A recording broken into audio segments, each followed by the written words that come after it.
All right, everybody, welcome for New Hampshire tonight. Playoff race number 4 for Velocity Motorsports in the Next Gen Series. We've got practice getting ready to wrap up here in about 12 to 13 minutes here. What we're going to do this week, because we had internet issues last week and we're not able to film the last part of the race and talk to the winners in the top 3. We'll bring them up here in a minute, but I'm joined in the booth as always by Shadilak. Shad, New Hampshire, it's fast. It's not quite like a short track like Martinsville, Richmond. It's got some banking, but it's long straightaways on this thing. What exactly are you planning on seeing tonight? What is your, hot spots for tonight's race? Well, I mean, yes, New Hampshire does have some banking, but it ain't much. I think the turns have like 7 degrees or something like that.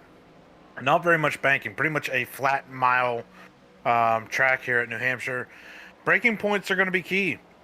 You drive it in too deep, you're going to miss the turn. The back end likes to get really free on entry to these turns. And then the exits of these turns, actually, for the first handful of laps, when I was out there running some laps trying to get a feel for how these cars are, the exits can be pretty tricky as well. The lower you are in the turn on the exit, if you still have any kind of wheel input into it, the back end wants to come out. So I recommend for these drivers to probably be in that second groove on exit of these turns to keep the car, stable on exit, and baby the throttle and try to save, those right tires to keep this car being able to, one, turn with the right front, and then 2, the exit, with that right rear. But I'm a big fan of New Hampshire. I don't think I've ever won here in a league, but I always seem to run pretty well. But it's just something special about the Magic Mile here in Loudon. Well, it should be interesting tonight. We've got only 8 drivers going for the playoff run this week, Shad. That we've got the second round of the playoffs kicking off, and I've got the standings put up on screen. Ryan Crooks is still in the front by about 3 points, so not a huge margin there. Everybody reset for the second round that made it in, so the final 8 that moved in are Ryan Crooks, Wesley Jeanette, Jovi Ray, Nathan Mon, Jose Ruiz, Cole Martin, Chris Murphy, and Tyler Belanger are your 8 that are moving on to the next round of the playoffs. And actually, I don't think this is accurate. So give me just a second here, and I will pull that back up and make sure that that is the right picture that I was sent earlier today. But Chad, we've got the 3 drivers, so if you want to try to pull one of them real quick, either Tyler Belanger, John Osborne, or Chris Murphy, or if you want to grab all 3, we'll just run through the race real quick, as we've got about 9.5 minutes left before this thing goes into qualifying.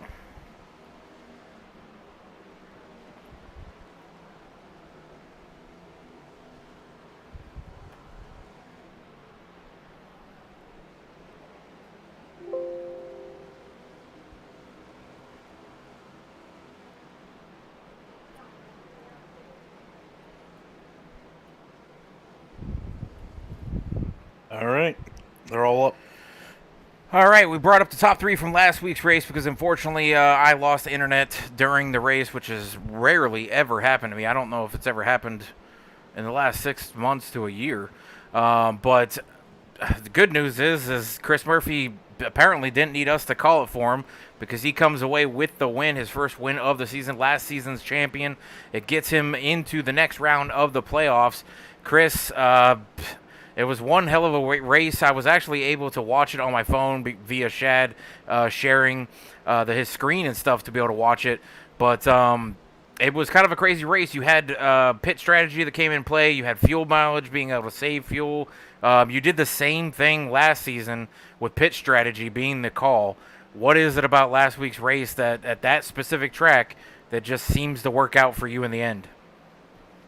I like to roll the center of the corners at that track there, and it helps me kind of save fuel while still being pretty fast. And so it's allowed me to like really push the guys in front of me while I was still kind of saving fuel. Then once I hit a point where I knew I needed to start saving, I was actually only clutching in one corner. So I was still maintaining some good lap times, making them kind of push the car harder. And I think they were downshifting, which I was not. So yeah, I just like that track. It's pretty easy to save fuel, and those are kind of fun to win sometimes. Shad, any questions for your buddy here? I mean, yeah, the win last week secured you into the round of 8, which kicks off tonight. We got Loudon here tonight, flat track. I know you were saying during, when I was talking to you during practice that you might as just go have a beer and call it a night. Anything you're starting to pick up on maybe here later as practice here gets towards the end? Nope, not really. I am struggling. So yeah, I'm just hoping to be around at the end. Hopefully I can keep it off the wall and point it in the right direction. Better send a something text I'm down to hoping the able wife do. to bring the bucket of beer up. Oh yeah, definitely.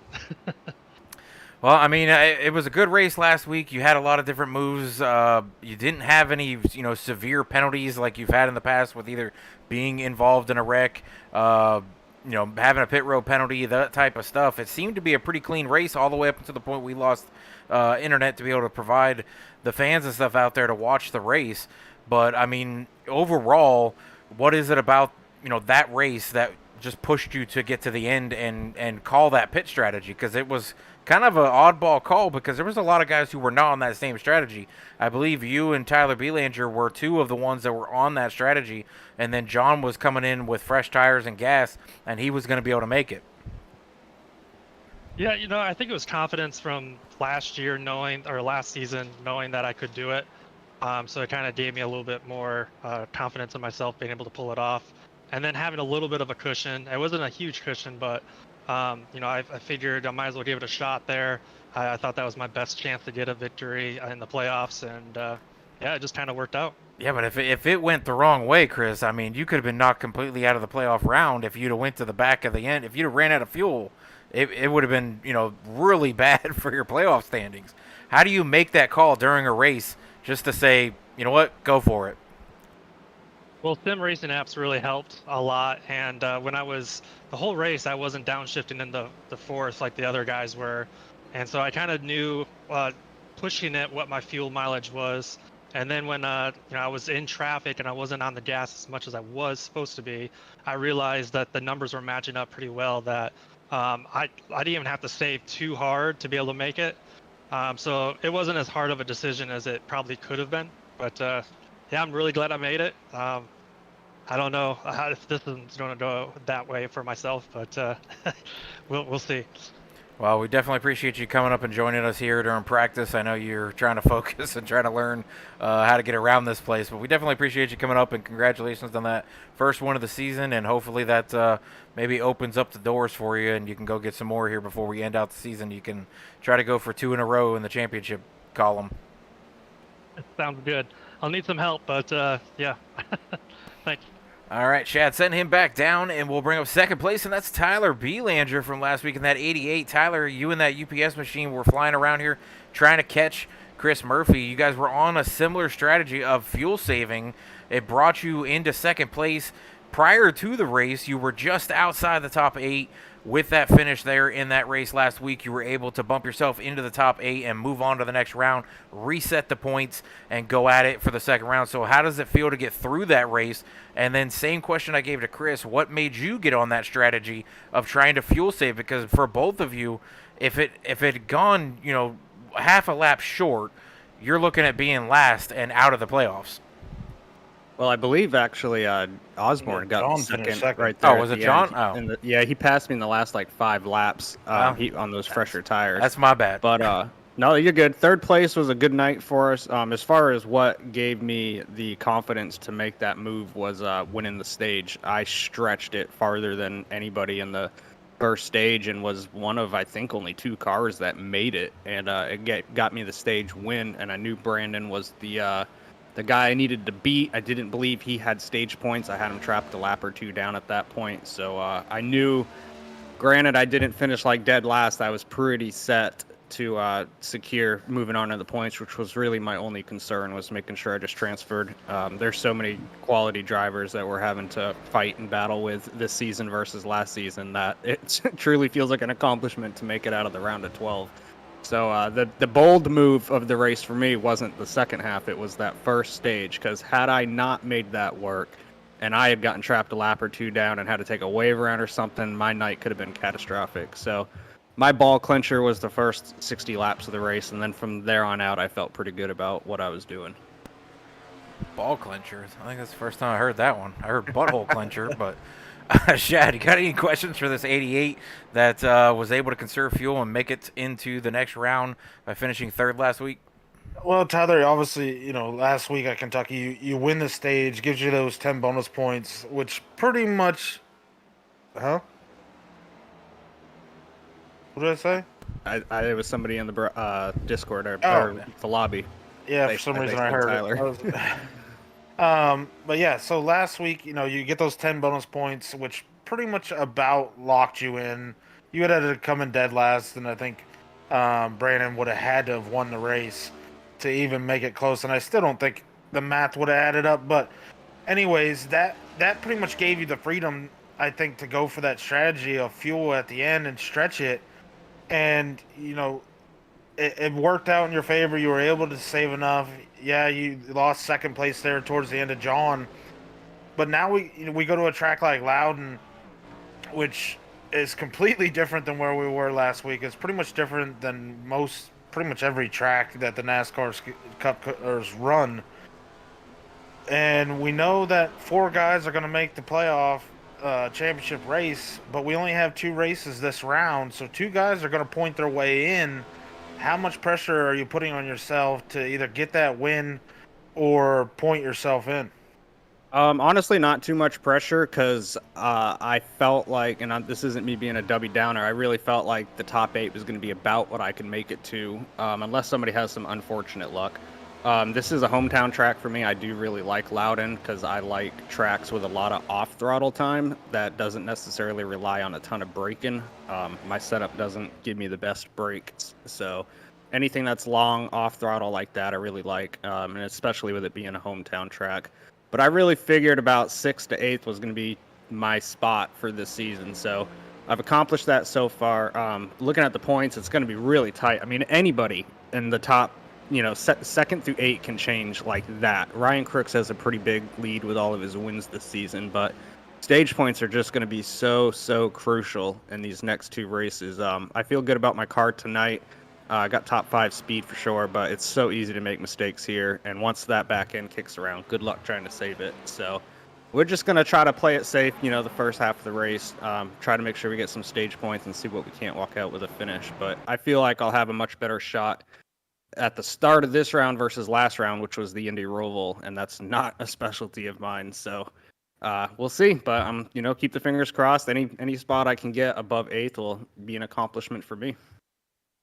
Well, Tyler, you're only 4 points back, or what is that? 3 points back? 4 points back from 4th place. So anything can happen tonight. Anything can happen next week at Charlotte. But, I mean, yeah, Ryan's got a pretty healthy lead, but he did finish towards the back last week, had some trouble with the pit road penalty and a couple different issues there, so you never know what could happen in these things. You guys that are sitting 8th, 7th, 6th, and 5th could be the 4 guys that move in if the 4 guys in front of you have issues, so definitely don't count yourself out. Just stay in there and get as many points as you can like you have been, and we'll see if you make it to the next round. We'll definitely appreciate you coming up here and talking to us and correcting me on the 3rd place finish, not the 2nd place finish. Sounds good. We'll see what happens tonight. All right, good luck up there, guys. Thanks. All right. Now we're going to bring up 2nd place, Chad. If you can send Tyler back down, we'll bring up 2nd place, and that is John Osborne in that 81. John, we didn't get a chance to talk to you last week with the internet problems that we had, but you had a great finish coming home 2nd, passing Tyler Belanger there towards the end.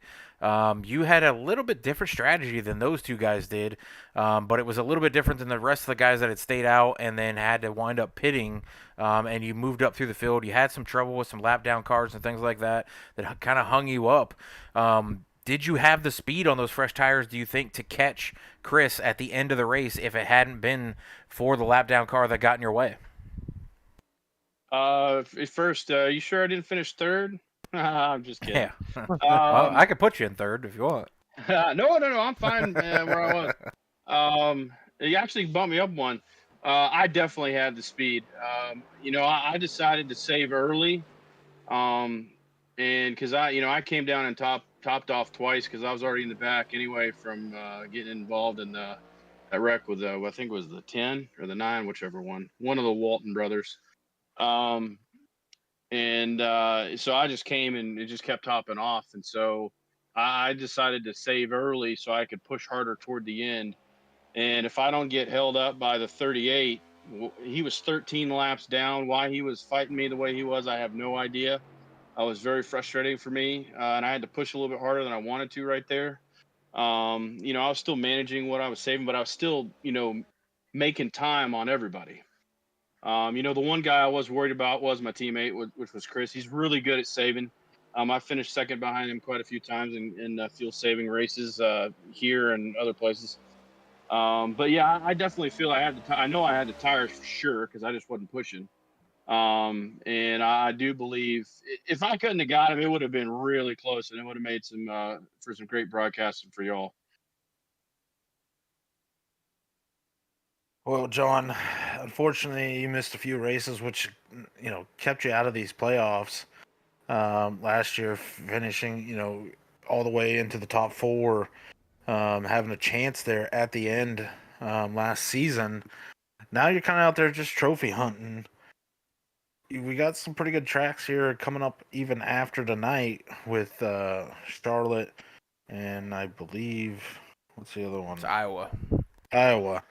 Um, how do you feel about these next three races and maybe getting a trophy to at least cap off the season with that momentum moving on to next season?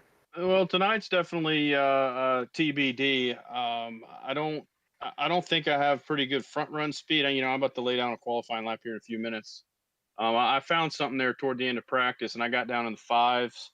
I wasn't anywhere near, Wesley's 27 that he laid down, but that was a fast lap. But so I guess we'll see about tonight later on. If we get some green flag laps, I think I might be better on the long run. But we'll have to wait and see. Charlotte has always been a really good track for me. And so if a win could happen out of the three tracks, it would probably be there. And Iowa is kind of a question mark between the different series. Some cars I'm okay there, and other cars I'm not. I haven't really raced Iowa a whole lot in the next gen, so I'm not really sure. So I can't really give you a whole lot of data on that one. But Charlotte would probably be my best shot if I was gonna, steal a win from any of the playoff guys. But I mean, if anything I can do to help, Jose and Chris, I'd rather see them, get a championship. But I mean, I obviously want to win one too for myself. Um, but I don't want to take them out of it if it's going to cost them something. Well, John, we definitely appreciate you coming up here and talking to us about last week's race. Tonight's race, like Shad said, you're just out here trophy hunting or helping your teammates as best as you can. It would be your first win in velocity if you could get it done before this end of the season. I think Charlotte is a good track for a lot of different guys that haven't been towards the front, but you've been towards the front. So I think if you got anything for Charlotte, I definitely think you have a chance there to bring home that first trophy in velocity before we end out this season. But it's New Hampshire tonight. Good luck, and hopefully we'll be talking to you at the end of the night here if the internet does not have any other issues, thanks to Spectrum. Yeah, well, Spectrum, get your act together and keep them online. All right, guys, that'd be great. Thank you. Yeah, we'll see how it goes. I'm just gonna try to finish in one piece and not have to use my fast repair. Save it as long as I can and try to avoid trouble. There's gonna be trouble tonight. Guys are gonna oversteer and overdrive out of turn 2 and turn 4. So we'll just try to do what we can to try to get another top 5. Well, we definitely appreciate it, and we'll see what happens here at the end of the race. Good luck. All right, appreciate you guys. Have a good broadcast. Yep. All right, Shad, send him back down to his teammate, or John, if you want to move yourself back down. Shad, we've got the standings coming back up now. I do have the corrected points for this week, and the playoff round 2 points. Ryan Crooks is out front by about 13. So Actually, more than that, sorry. About 23. So he's got a pretty good, decent lead over the rest of the field. But Jose Ruiz, Jovi Ray, Wesley Jeanette, Chris Murphy, Tyler Belanger, Cole Martin, and Nathan Mon are only separated by 11 points between those positions. 4 guys move on to the next round. We've got tonight's race at New Hampshire, then Charlotte. Then we'll determine the final 4 that will go to Iowa for the championship race, Shad. Who of the 4 that are not in the top 4 right now would you say for sure should make the final 4? I got to point to that 31 of Cole Martin. Since he's joined the league, he's been consistently fast, and I feel like with how fast he's been at some of these tracks, dominated some of them, hasn't got a win yet, but I just feel like his consistency of being fast at all kinds of different tracks really bodes well for him moving on and jumping up into that top 4. Being the fact that second to like 8th is pretty much only separated by like 10 points. These next 2 races and the stages are what's going to be huge because with a low number count of cars, it looks like maybe 18 tonight.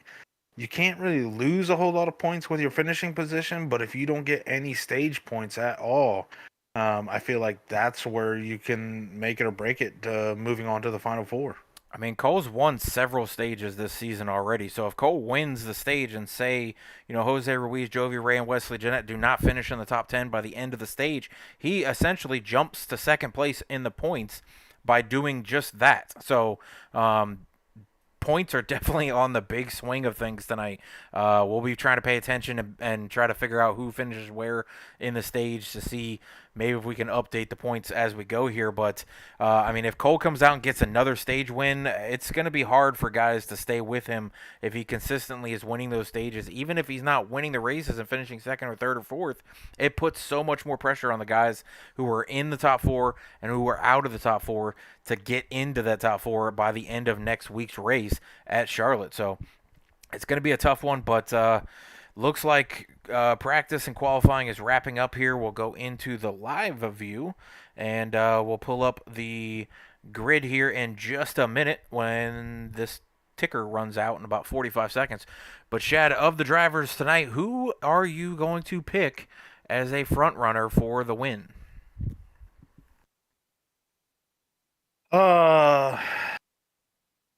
It's kind of a tough one.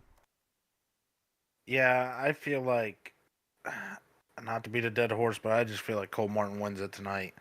Fast in practice, fast in qualifying right now, and I know we've seen him be able to save those tires, and I feel like here at New Hampshire, that's the perfect combination that you need. You need to be fast on those short runs to maintain the lead, and then you need to be good on the long runs as well to hang on to that speed and stay out front. And I just feel like maybe tonight is the night that Cole Martin finally gets that first win of the season. Well, Velocity Motorsports chat just posted earlier saying boo number 88, and that would be Tyler Tejon, who is not or actually is in tonight's race, saying boo to the number 88. And then C Murphy _07, not sure if that is Chris Murphy himself or maybe if that's a family member or his wife, saying someone send the 7 some talent, please. So I think that might be Chris talking about himself, but it's going to be a weird one tonight, Shad. I don't know who's going to come away with this. It's kind of an oddball situational type track where tires come into play, fuel comes into play, and a lot of skill comes into play. So the cream usually rises to the crop. The guys who have been really fast this season with Ryan Crooks, Cole Martin, Wesley Jeanette, Tyler Belanger, Chris Murphy, those guys who are locked into the playoff, Jose Ruiz, those guys have been really, really fast in a lot of different tracks. We'll see if one of them can come away with tonight's win, or will it be a guy who's not in the playoffs like John Osborne, who is out here trophy hunting, or Johnny D. Jake Rowell's back in the field tonight. We'll see if he can make it through lap 1 or 2 without having an incident, because he seems to have just a weird habit of getting into incidents right off the bat at the start of the race. Not necessarily his fault, but just getting caught up in it. Somebody else spins the tires or somebody else gets loose and collects him. It's weird. So we'll see what happens here. But gridding is coming up, and We've got Cole Martin, Chad, your pick as number one pole spot tonight. He's going to be starting on the front row with Jake Rowell, who I just mentioned in the 39, is starting to his outside. Wesley Jeanette is starting third tonight. Tyler Belanger, who we just spoke to for third place last week's race at Kentucky, going to start off fourth tonight. Johnny D, who I just mentioned, as possibly coming out here and grabbing a trophy just like he did last week or last season and the last race of the season at Phoenix. Grabbed that win. John Tiller going to start 6. Chris Murphy in the 7, playoff driver, going for a 2P in the trophy system, is going to roll off 7 tonight. Sean Walton will roll off 8th in the 10 car. Brandon Watkins missed out on the playoff round number 2, but he's still here for trophy hunting in the 44 car. Will roll off 9th. Jose Ruiz, your regular season points champion, is going to roll off 10th tonight. Nathan Line will roll off 11th. Ryan Crooks, who is your current points leader, is going to roll off 12th. John Osborne, 13th. Jovi Ray, 14th. Nate Mon, 15th. Mike Campbell, Papa Bear, will roll off 16th. Austin Walton will roll off 17th. Tyler Teon will round out the field in 18th. As it says, Shad, you are rolling off 16th. So, still fast in practice, I guess. But, Shad, we're getting rolling through here on the backstretch. We're going to get coming to 1 to green here as they come through 3 and 4 here in just a minute. But I'm definitely going to be picking... I'm gonna go with Wesley Jeanette. I think he might grab the win tonight. He's been fast in practice. Starts off tonight in 3rd. He's been pretty fast. The problem is he does not have the saving of the tires down packed yet. So we'll see if he can make it through here. But a lot of the field motorsports guys, Chad, are not here, or at least one of them, Jason Blaney, who was a playoff driver up until last week, not here. So kind of surprising, the leader of that Fuel and Motorsports team not showing up the last 2 weeks, but his team is still here firing to get into the next round.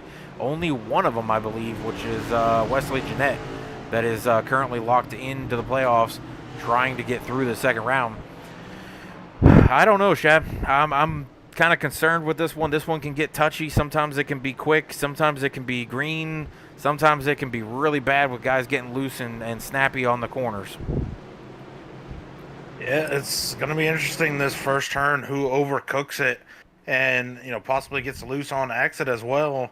But, one of these guys is going to be lifting that big 30-pound lobster at the end of this race and claiming a victory here and helping themselves move on to the Final Four. Well, they called this lobster this weekend Loudon, so we'll see what happens here. Or Dale Jr. and Dale Jarrett called it Larry the Lobster, but they're in the restart zone. Green flag in the air. Cole Martin going to lead him down the front stretch. We go into turn 1 and 2 with Jake Rowell to his outside. Wesley Jeanette just behind the leaders, trying to figure out the lane to go with Tyler Belanger to his outside. Squeaks in just in front of Tyler Belanger on the outside. Coming out of turn 2, down the backstretch we go. Cole Martin decided to take it all the way down to the apron going into turn 1 and squeeze up in front of Jake Rowell. But Kurt, we have a caution out already out on the track going into turn 3. Yeah, I'm trying to find it. It looked like John Osborne was around in turn 3 and turn 4, but it didn't see if anything was from the cause of it. I don't know if he just got loose or if somebody else maybe gave him a bump or not, but Nathan Lime was also around in that, so we'll go back it up here to John Osborne and Nate Lime, and we'll see what happened. So there is 81 of John Osborne. We are on now. We'll watch him go through this corner.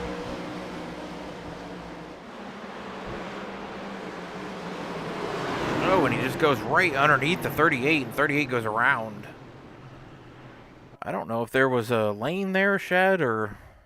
That's just John just overcooking it. Drove it in a little too deep, and he couldn't hold it down, and unfortunately got into that left rear of Nathan Line. Don't think the damage is too bad on either vehicle. It actually looks like the 38 and 2 made contact prior to that. Looks like the 2 might have overcooked it a little bit and ran it into the back of the 38, and that's what turned the 38 left. And I think John sees a lane there, but there wasn't really a lane. But with the 2 and 38 making contact, I think that shot the 38 down a little further than the 81 maybe expected. But yeah, that's a little early to be making that kind of move and that dive into the corner like that. Yeah, I think John just misjudged the braking point and just drove it a little too deep, and unfortunately couldn't hold it underneath the 38 and came up into him. Is what I think from a driver's aspect. And hearing it on the radio, John immediately apologized to everybody, saying it was his fault. And I think it's just opening laps. Guys need to find their rhythm. And in traffic, it's hard to see the fence or the numbers that NASCAR puts on the fence to kind of let you know when the corner's coming up. And I think John just misjudged it. We know the 81 and 38 had issues last week, Shad, so I was kind of concerned when I seen those two numbers popping up that maybe something was boiled over. But hearing that John apologized immediately definitely says that he just made a mistake there. But we'll rack them and restack and try to get going. But new leader, Shad. Jake Rowell was able to get in front of Cole Martin there before the caution came out and takes the lead away. Cole Martin going to be second, Wesley Jeanette third, Tyler Belanger starts fourth and is still fourth. The rest of the order in the top 10 doesn't look like it changed at all. The only two positions that changed was first and second. Yeah, it's just a product of Cole. He was trying to cut the corner going into turn one, went all the way down to the apron, but it washed him up the track. Jake Rowell, being on that high side, was able to turn down underneath the 31 and get that momentum down the straightaway, which prevailed him into first place. Cole Martin, though, was battling back, though, right as that caution came out. So if Jake Rowell, I think, can avoid that bad luck that he's had here at the beginning of these races, he could be really fast. We haven't really been able to see it because of the bad luck getting involved in wrecks. But I think Jake Rowell is really fast if he can just break that curse. Yeah, I've seen Jake run in multiple other leagues, and he wins a lot in a lot of different leagues, and he's very fast in a lot of different leagues. So he just has had some of probably the most worst luck I've seen at starting races and getting damage and then backing out because of it. So we'll see if he can make it through here tonight, but he's going to start on the outside this time, Shad, compared to starting the inside row last time. During the race this weekend at New Hampshire for real NASCAR, I seen a lot of guys using that bottom lane underneath the yellow, almost down on the apron. So I'm wondering if that was where Cole thought he was trying to use it, but I don't know that it works on iRacing. I know in real life I've seen 3-4 different lanes that Junior kept talking about. So I don't know if it works like that on iRacing. I know you race this thing a lot. I don't know if you can use that apron or not, but a lot of guys were seeming to try to use that yellow line, kind of like the old Harvick line around Atlanta, to get the grip. But then I saw a lot of guys migrating from second to third, almost into the fourth against the wall. Yeah, you could use it on entry, but you're not going to be able to hold it down there unless you slow way down, and it's going to be really loose on exit. There's just no grip down there on that apron.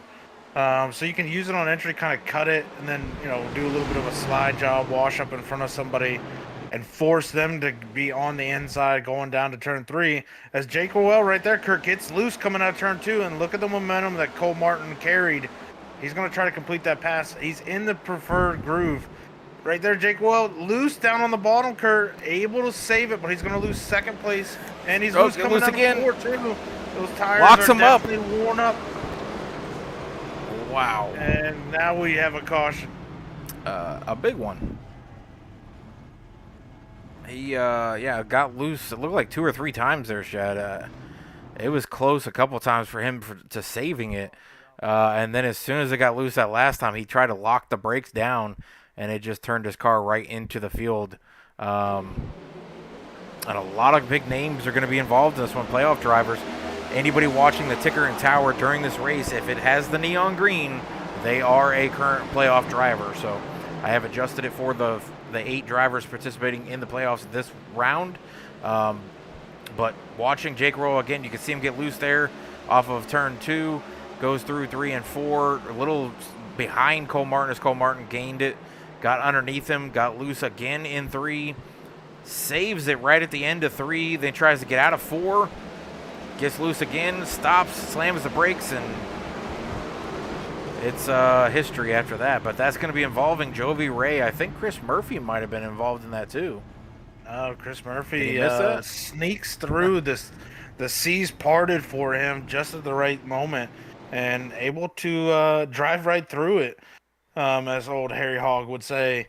But yeah, Kurt, that's just a product of getting loose, getting those tires hot, from getting loose the first time. Then the second time, he pretty much drifts most of turns 3 and 4 and gets it straightened out. But those tires just had so much heat in them from sliding so much that when he gets back on the throttle coming out of 4, it gets loose again. And by the time he saves it, it's everyone's already on top of him. And Loudon, there's not a ton of room on these straightaways. They're not crazy wide, and obviously coming out of these turns, it's hard to swerve one way or the other without yourself getting loose. But yeah, a lot of those guys caught damage right there. Not sure who's gonna have to use the fast repair, but I know a lot of guys probably did not want to use it that quick with still about 133 to go when we go back green. Yeah, it's going to be a tough one to hang on to that fast repair if you keep getting into incidents like this early on. A little bit of damage early on, Chad. You might be able to squeak it out, save it, get some damage fixed, wait till the stage break, fix the rest of your damage. But this track is short, so you don't have a whole lot of time to be on pit road. If you do get a substantial amount of time for repair, you can't spend the whole time on pit road. So if it's optional, you basically got to try to get as much done as you can. As soon as the cars come around turn 3 and 4, you got to get out of there, and then try to make it back around at another point to fix the rest of it. We're not on 1 to green yet, Chad. So if you want to grab our leader Cole Martin, we can try to talk to him.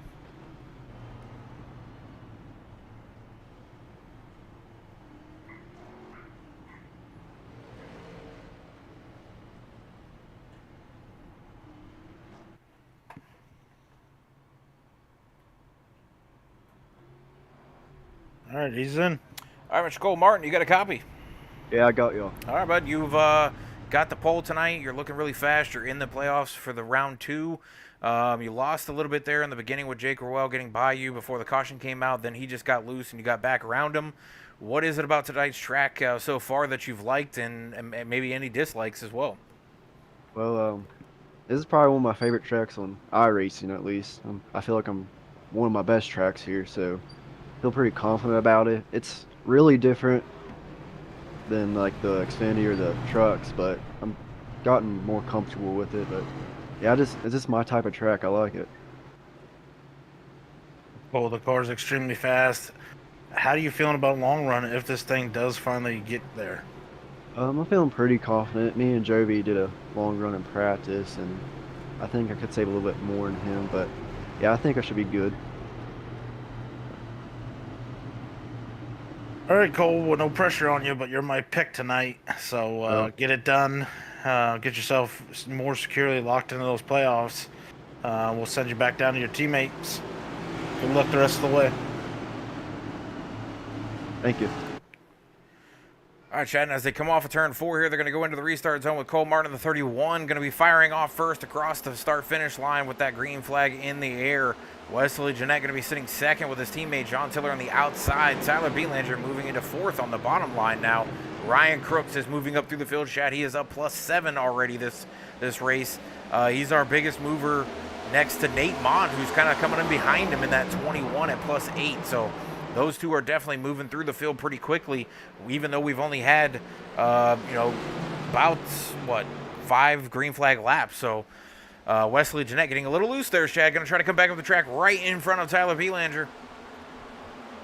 Yeah, Wesley Jeanette had a good run coming out of 2. Got underneath the 31 of Cole Martin, but through 3 and 4, and caution is back out, Kurt, and it looks like Nathan Mon is involved.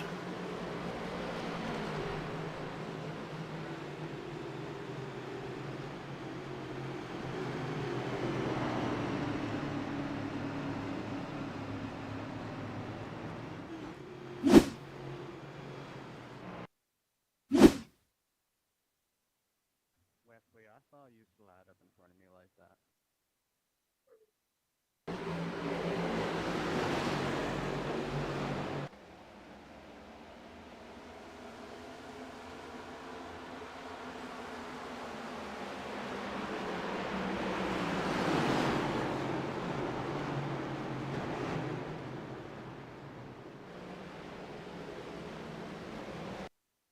you're talking, Kurt. I can't hear you. And I was. But, yeah, so I backed it up here. Sean Walton's going to be that 10 in the black-red Netflix paint scheme. But Nate Mon is who I'm seeing getting bumped by Chris Murphy. Gets tagged in the left rear, and the 21 goes for a ride. And it looks like the 10 maybe gets loose behind them, trying to figure out where to go and cuts down the track. But Nate Mon definitely gets sent by the 7. We'll go back and take a look at this in a different angle here as you see the 10 and 21 around there. Yeah, I think it's another thing. You got side-by-side racing and tight on the outside, for the 21. And Murphy just could not hold it through the center and, drifts up into that 21. I feel like if you're going to run side-by-side with someone on your inside, you might want to give them a little bit of room to drift up through the center of these turns, as that's kind of how this track runs. It's kind of like a diamond that most people run around here. And, with not very much banking, and it gets less and less the more lanes you go down closer to that apron, it's just, a product of racing side by side, in my opinion.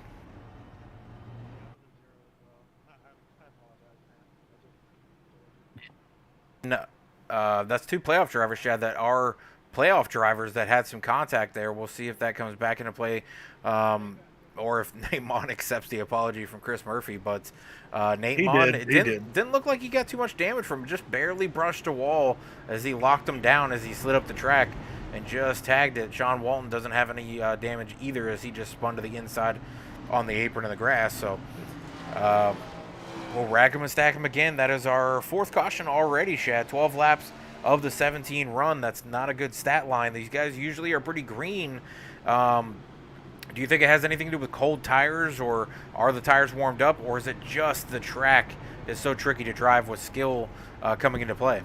Yeah, I think some of it's the tires. They need to get some more laps, get a little bit more heat in them, and these things won't be as wicked coming off these turns and going through them. Some of it is the track. It's just it's hard to run one by yourself, let alone in a pack, trying to make passes.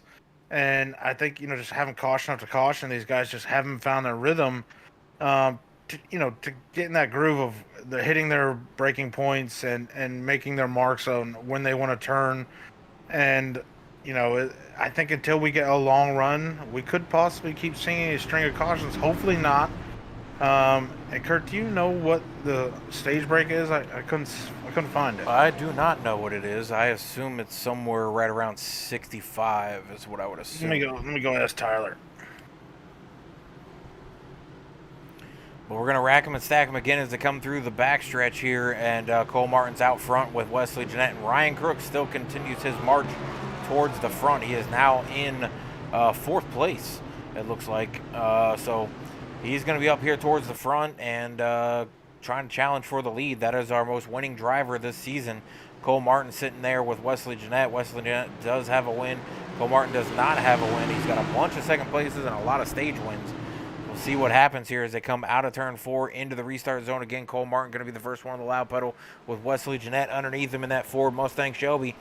Cole Martin on the gas and headed down the front stretch towards turn 1 and 2 of Loudon Speedway here. Yeah, so the stage break, Kurt, you were right. It is 65. These guys can make it on fuel all the way to the stage break. During practice, it was saying I could get about 69 laps. So I think you probably could see guys up in the mid 70s, maybe, especially with later in the run, with being out of the gas for longer. Kurt, I'm surprised that 2-car Ryan Crooks didn't qualify. Started, I think, 16th, already up here battling for P2 with that 74 Wesley Jeanette. Wesley Jeanette, though, hanging on strong, gonna clear that 2 as they come out of turn 2. But now Ryan Crooks kind of looking, just faking them.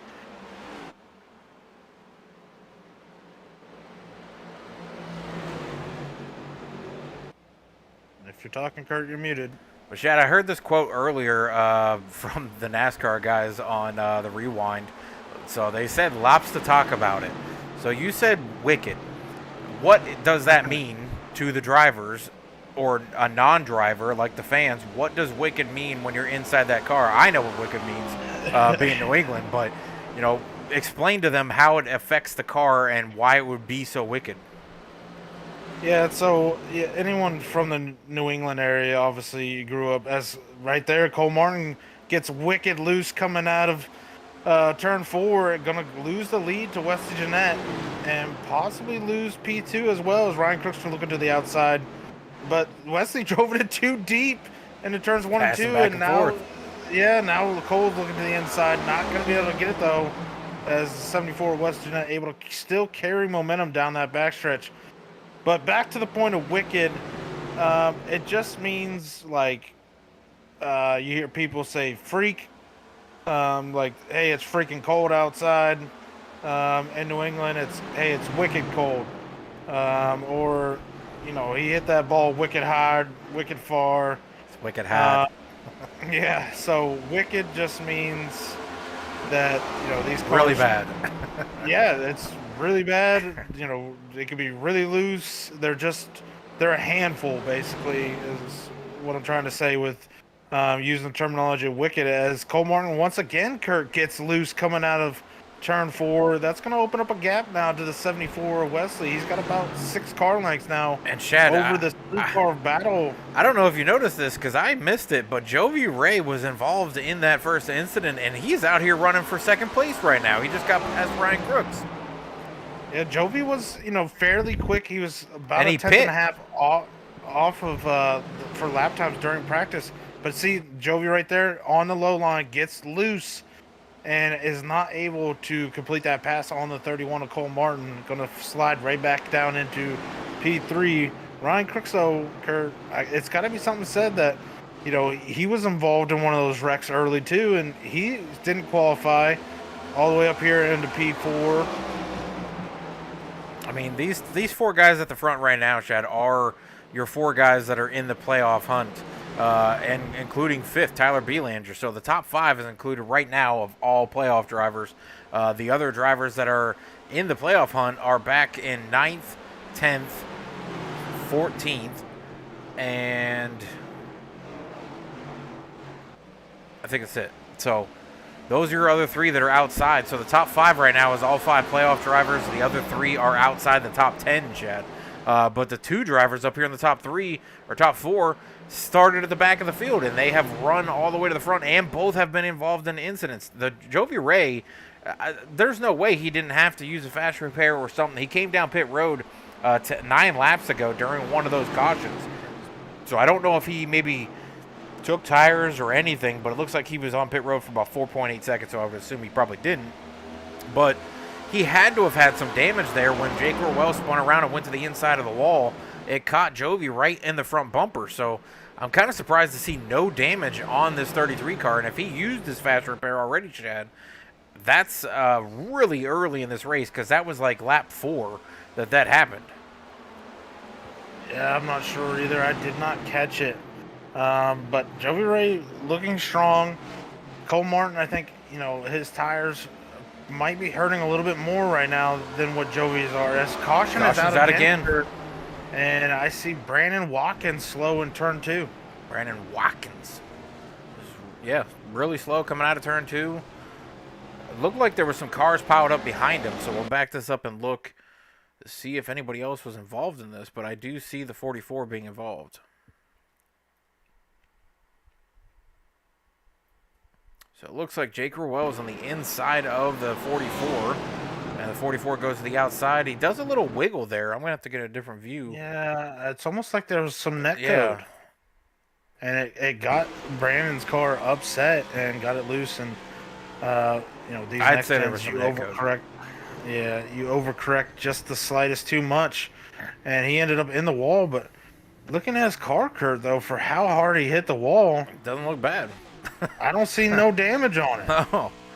I don't know if they changed the model or not, Chad, but usually that's pretty much a sit on the pit road for a long time kind of hit. Yeah, and I don't see any damage on his. So I hope he doesn't come down thinking there's a bunch of damage and use that fast repair, because that car looks clean. He's shaking it back and forth, so I don't know if anything's in the steering or not, but The left rear bumper does have some damage to it, but the rest, I mean, he hit on the front, and I don't see anything on the front at all. But the left rear definitely has some damage to it. But back up front, yeah, we got Wesley Jeanette. So if you want to try to bring Wesley, or actually I'll reach down and grab him real quick. If I can find him here.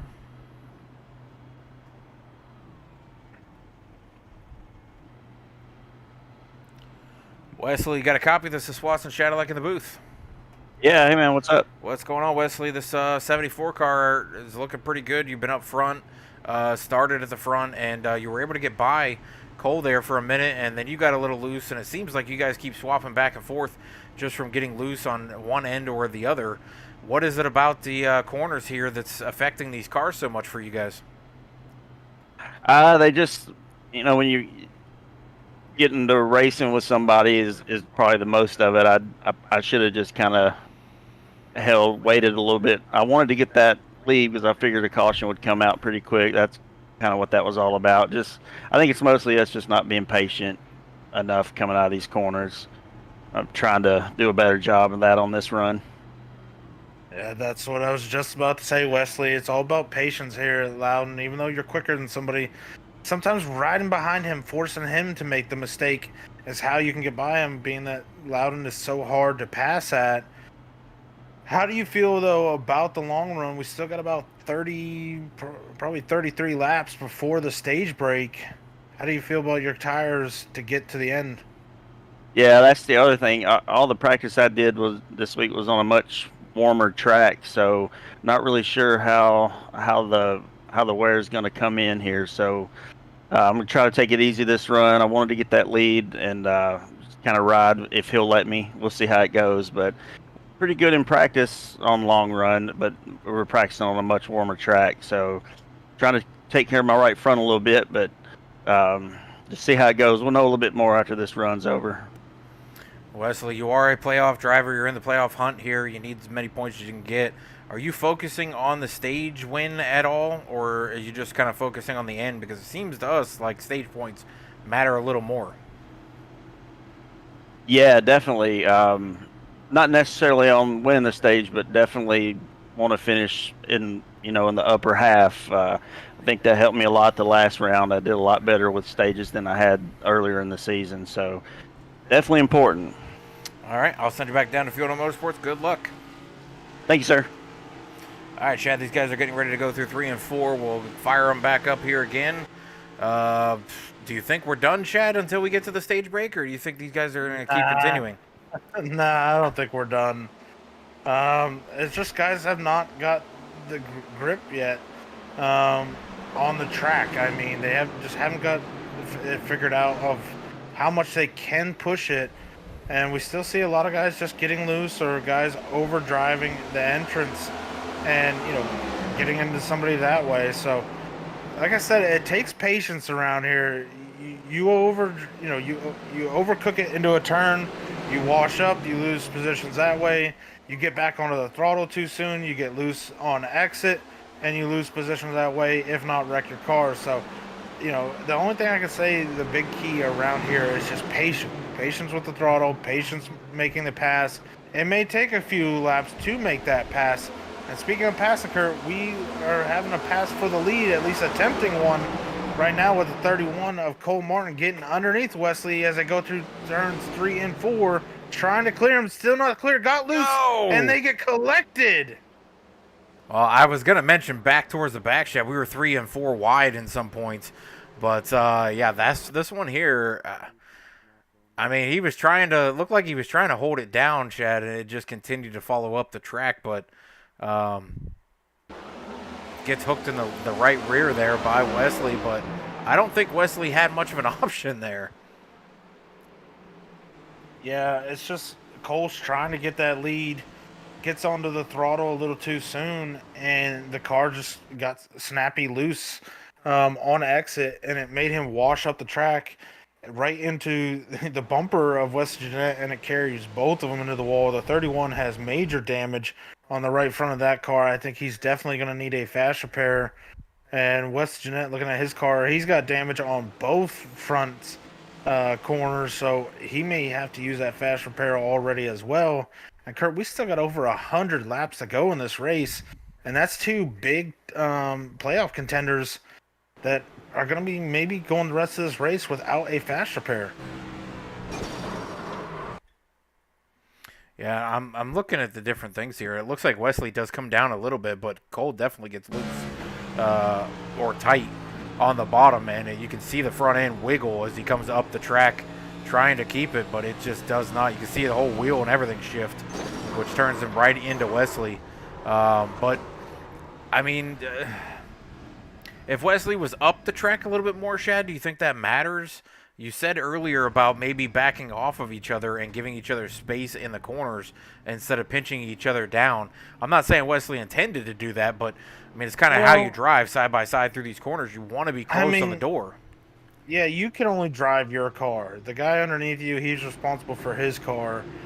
And, you know, Wesley, if he wants to pinch him, you know, that guy needs to hold his line and stay down. And it's not so much that Cole couldn't stay down. It's Loudon.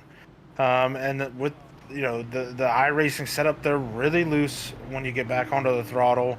And, you know, trying to make that pass, which is what Cole was doing, you try to get on the throttle before the other guy, and being down on the low line, it's just really hard to do that. And, you know, I don't blame Wesley at all. I don't blame Cole. It's just a product of hard racing, and these guys know how much, you know, being out front, being in the clean air means, and how hard it is to pass here. We are almost, or a little over halfway to the end of the stage here. And I'm looking at the front 10, Chad, right now. Ryan Crooks is out front, which doesn't really bode well for the rest of the field lately. Tyler Beelander going to move up into second. John Osborne, who was involved in that incident early on, Chad, with the 38 when he went too far into the corner and collected the 38, he's up in third now. John Tiller is going to be fourth. Jovi Ray working his way back up into the top 5. Nate Mon, who was involved in that incident earlier, he's back up into the top 10. Sitting in 6th, Jake Rowell, who was the leader when he got loose and spun him around there, he's up in the top 10. Jose Ruiz has finally cracked the top 10 with Sean Walton and Johnny D as well, right around there. I think Jose actually started in the top 10, but we haven't really been able to talk to him, you know, about him much. With all these cautions going on, it's hard to get guys spread out to see the battles once they start to form. But Kurt, with 6 cautions in, with only 38 laps in the books as well, this could be a record breaker for us, possibly. Hopefully not. Hopefully these guys get them, you know, the nerves settled and realize it's a long race. It takes patience. But Kurt, they're about to come back to that Geico restart zone with Ryan Crooks now. Our leader started, I believe, 16th. Yeah, Ryan Crooks started at the back, Shad. He's up plus 11 for this race. So he's at the front. Tyler Beelander sitting there in second, just underneath John Tiller. Somebody out in the chat said whoever was on the outside should be banned. That was intentional. So I'm guessing that was against... It's either a friend of Wesley's or... somebody who does not like Wesley, but so Wesley, where'd he end up after that, Shad? He's clear back in 12th, so our leaders, Shad, are way in the back now, and they're going to have to work their way back up through the field, just like Ryan Crooks has done from the back to the front in 40 laps here. Tyler Beelander out in second. He said he was really excited for this race. First time he's been excited for a race in a very long time. It's his home track. Even though he lives down in Florida or moves to Tennessee or wherever he's living, but I think this is his home track. So another Martin Truex, Shad. No problem with that. Martin Truex picking up the win yesterday. He's a Jersey Mondays kid, but Loudon's his home track. Thing, with the amount of times that Truex has won on Mondays, I think NASCAR just needs to run races on Mondays, because whenever they do, it seems like Martin Truex He's won always the last wins, 3 or 4. Yeah, Dover, New Hampshire. I think what was the other one he won on a Monday?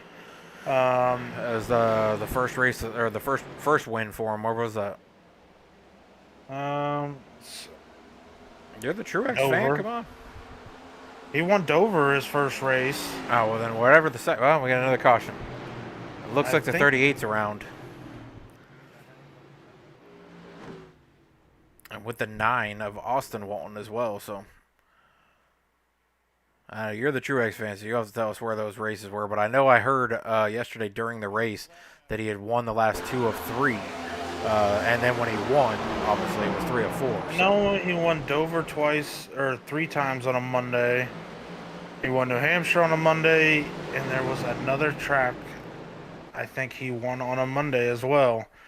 But yeah, it just seems like, I don't know, maybe the drivers, when there's a rain delay, they party too much, and Martin's just, in his camper reading a book. Yeah, Martin's not the type of guy that doesn't seem to want to drink beer. So No, he's probably looking for the closest pond yeah. to fish out of. But, awesome for him. 3 wins already this season. Looking like he could be a championship contender after, I was thinking after last year how bad it was that he might retire, which then means I have to find another driver to like. I'm sure you'll pick the guy who's winning. Oh, come on. He wasn't winning when I picked him. Yeah. I think he won a championship when you picked him. Hey, and I think when I switched to Tony, he won championship too, so. Yeah. I don't know, maybe whenever I pick a new driver, they seem to win the championship, so. Yeah, they have to happen to be on a winning season when you pick them, so. Oh, come on now. But looking at that incident there, Chad, just looks like they got loose, the 38 and the 9. 9 got a ton of damage with hitting the rear end on the barrels there. 38 didn't look too bad, but the 9 definitely got a whole bunch of damage. He's going to have to get repaired, as I could see inside of his car from the back because he lost his whole trunk. But that's our 7th caution, Chad. So we're closing in. I don't remember what our record was at that one track a couple months ago. I don't remember what it was. Rockingham? It was either Rockingham or it was the other one. I think it was Rockingham that we had like 14 or 18, something like that. Another challenging track where you're loose on both ends, and I just feel like these guys they haven't found that patient button to push.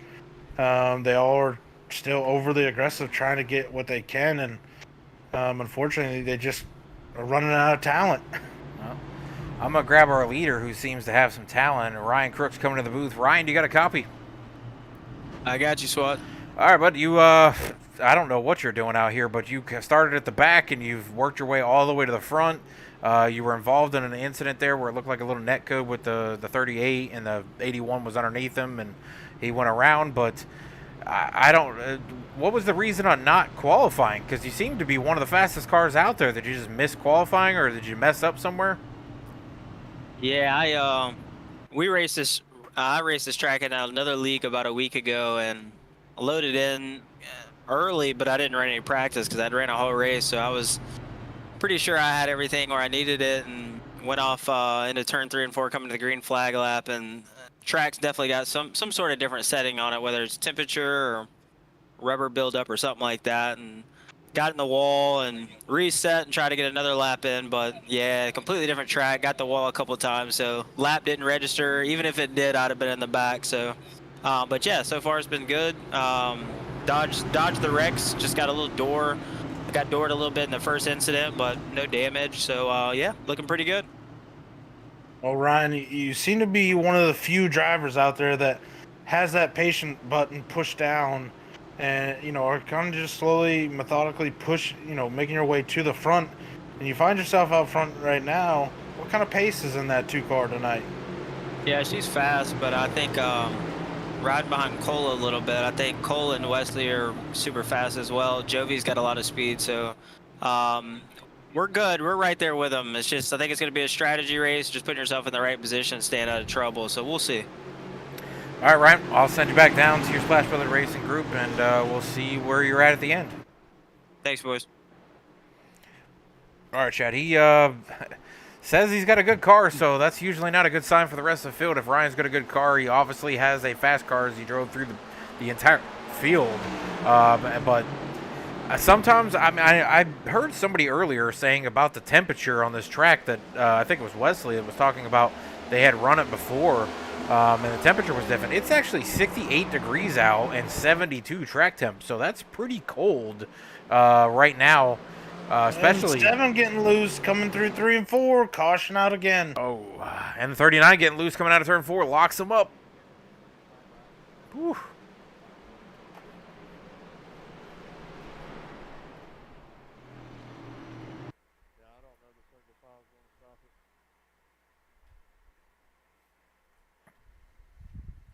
Yeah, I know exactly what happened to Chris Murphy right there.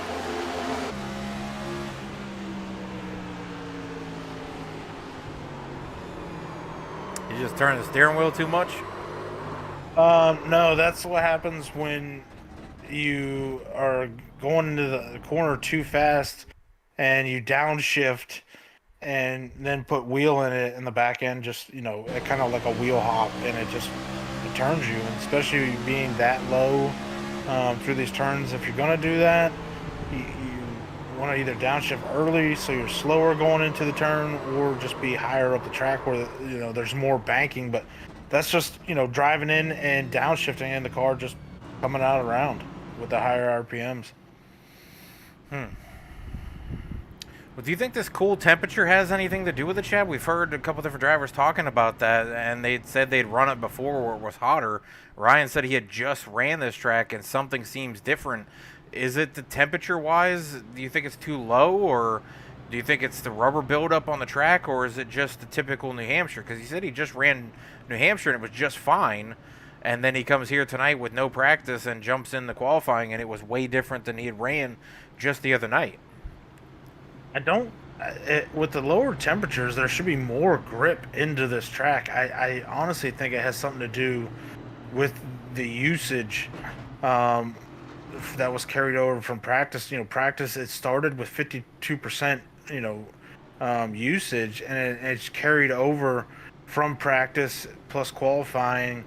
And I think it might be the rubber buildup, honestly, that's making these cars so loose right now. All right, so yeah, that's you were kind of confusing me even when you were saying the usage. So, all right, so you're talking about rubber buildup on this track.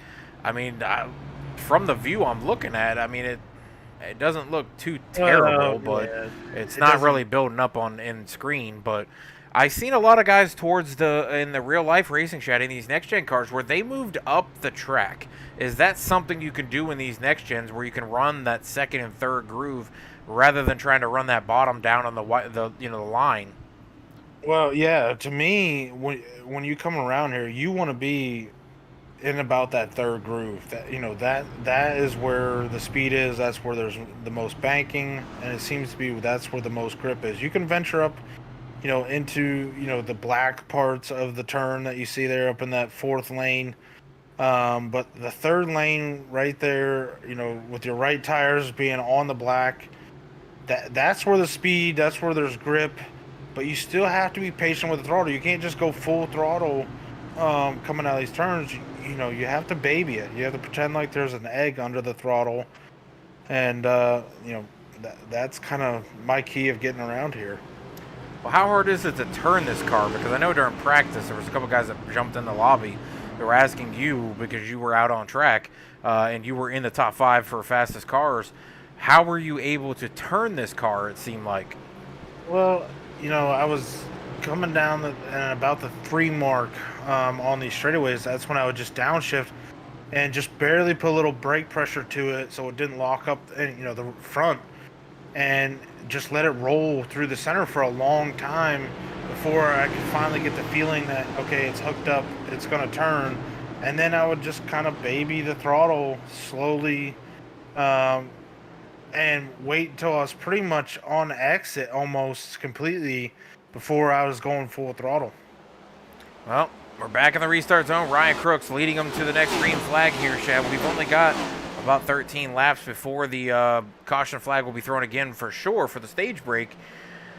I'm hoping these guys can get it under control here and try to make it through these next couple laps, but it seems like everybody's kind of pushing it a little bit hard, even though they think they're not. It just seems like they're a little bit off on it. Yeah, Joby Ray trying to make some big moves on the bottom line. Unfortunately, though, gets loose, Kurt. Coming up forward, going to lose third place to the 88 of Tyler Belanger. Move John Tiller quietly up to second right now. Hasn't made any mistakes. John Tiller started in, I believe, the top six and caution back out again. Caution's out again. I think this one is. This is the 31. Back it up here with Cole Martin to see what happened. I thought I seen the 74 maybe involved. Oh, the 10. The 10 gets loose and comes up the track into the 31. And then for good measure decides to T-bone the left front of that 31. Not sure how much damage now is on that 31 machine, Kurt, but he already used his fast repair. Yeah, I just watched what you were talking about there with the T-bone situation.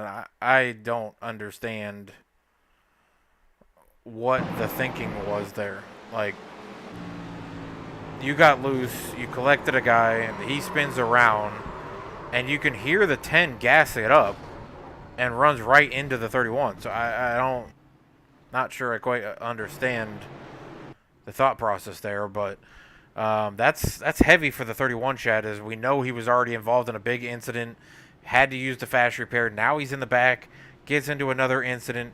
He's probably going to wind up having to sit on pit road here for a little bit, I would assume, as we're going to watch him come down pit road and see what he's got. He's got some heavy damage on the left side, obviously. I'm surprised he didn't break a toe link with where the 10 hit him on the front of that car, but I would assume he's going to be in here for a little bit. Yeah, I would say, looking at the damage, he's probably got at least about 40 seconds, if not more than that. Luckily, the tires are still hooked up. He did not break the toe link. The steering wheel looked okay to me, but then again, watching it from, not actually being in the car, the steering wheel doesn't always line up the way it actually is. So hard to judge whether or not the steering wheel is pulling one way or the other. But Kurt, the lead pack's already on the front stretch, and Cole Martin hasn't even gotten that thing even straightened out just at the slightest bit. Still got quite a bit of damage on that front, so he's gonna have to exit here pretty quickly. Looks like it did repair a lot of it, but he's gonna definitely have to come back down to get some more repairs done. Yeah, it's unfortunate, too, because he is a playoff driver, and he is on the bubble, and he's your pick, and he's the pole sitter, so he's got a fast car. He can get up here. It's just he got involved in an incident earlier that wasn't necessarily his fault or the other driver's fault. It was just hard racing. This one here, I mean, not his fault as well. And then the secondary damage that he got in the incident, definitely not his fault either. So definitely on the short stick of having any luck here. Hopefully he can get this thing repaired, at least to being semi-fast again, and try to collect as many points as he can before. We're not even at the stage break, Shad, and he's usually the one winning the stage. We've only got about 9 laps left before the stage break, so... Yeah, and this is going to pretty much kill his chances, I would think, at stage points, which, with only 2 races until the cutoff for the Final Four, I feel like stage points are going to be make it or break it. And, this is one of the drivers that I felt like could sneak out of below the cut line and get into that top 4. I mean, he's going to roll off 15th or 16th. He's going to have about 8 laps.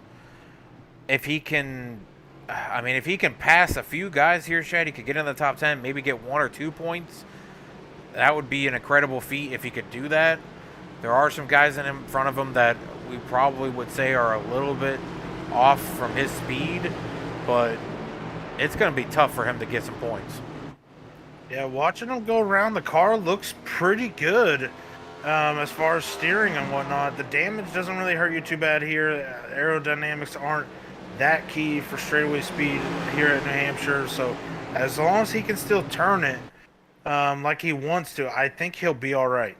You think he makes it to the top 10 before we get there? There's a possibility if got 7 laps. Well, he's already passing 1.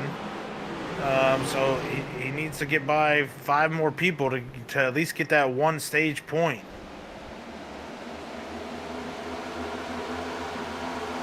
Well, we're going to follow along with Cole real quick. See if he can do this. He's underneath the 9. That should be another spot for him. He's got 4 more to go. Yeah, Up front, Ryan Crooks is pulling away. In 1 lap, he's passed 2 guys, so there's still a lot of speed in that car. Yeah, guys are getting loose in front of him. Chris Murphy just got loose in front of him, which slowed up Jose Ruiz, which brings Cole up to the back bumper of Jose Ruiz and back bumper of the 38 of Nate Line. He's going to go to the outside of the 38. Shad's 38 coming up the track.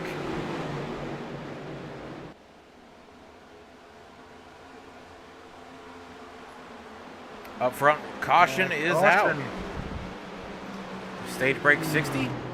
Oh, no, there's a caution for sure. John T. sideways coming through 3 and 4 there. Yeah, and another playoff driver just got collected during that caution curve, and that's Jose Ruiz.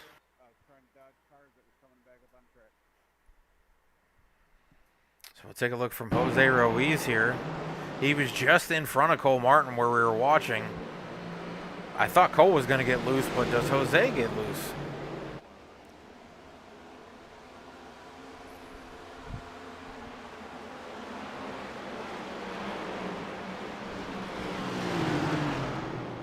Jose way up the track. Johnny D spinning sideways, drifting a little bit, and then the 38 clips Johnny D and turns right into Jose Ruiz. And I did hear, Kurt, that is going to be stage break. So Cole Martin finishing 11th, misses out by 1 position for those stage points. But Ryan Crooks, he had a pretty good advantage over the rest of the playoff drivers. Just got 10 more points. That does help those playoff drivers that he got them and the rest of them didn't. Yeah, it does. And then John Tiller getting 2nd.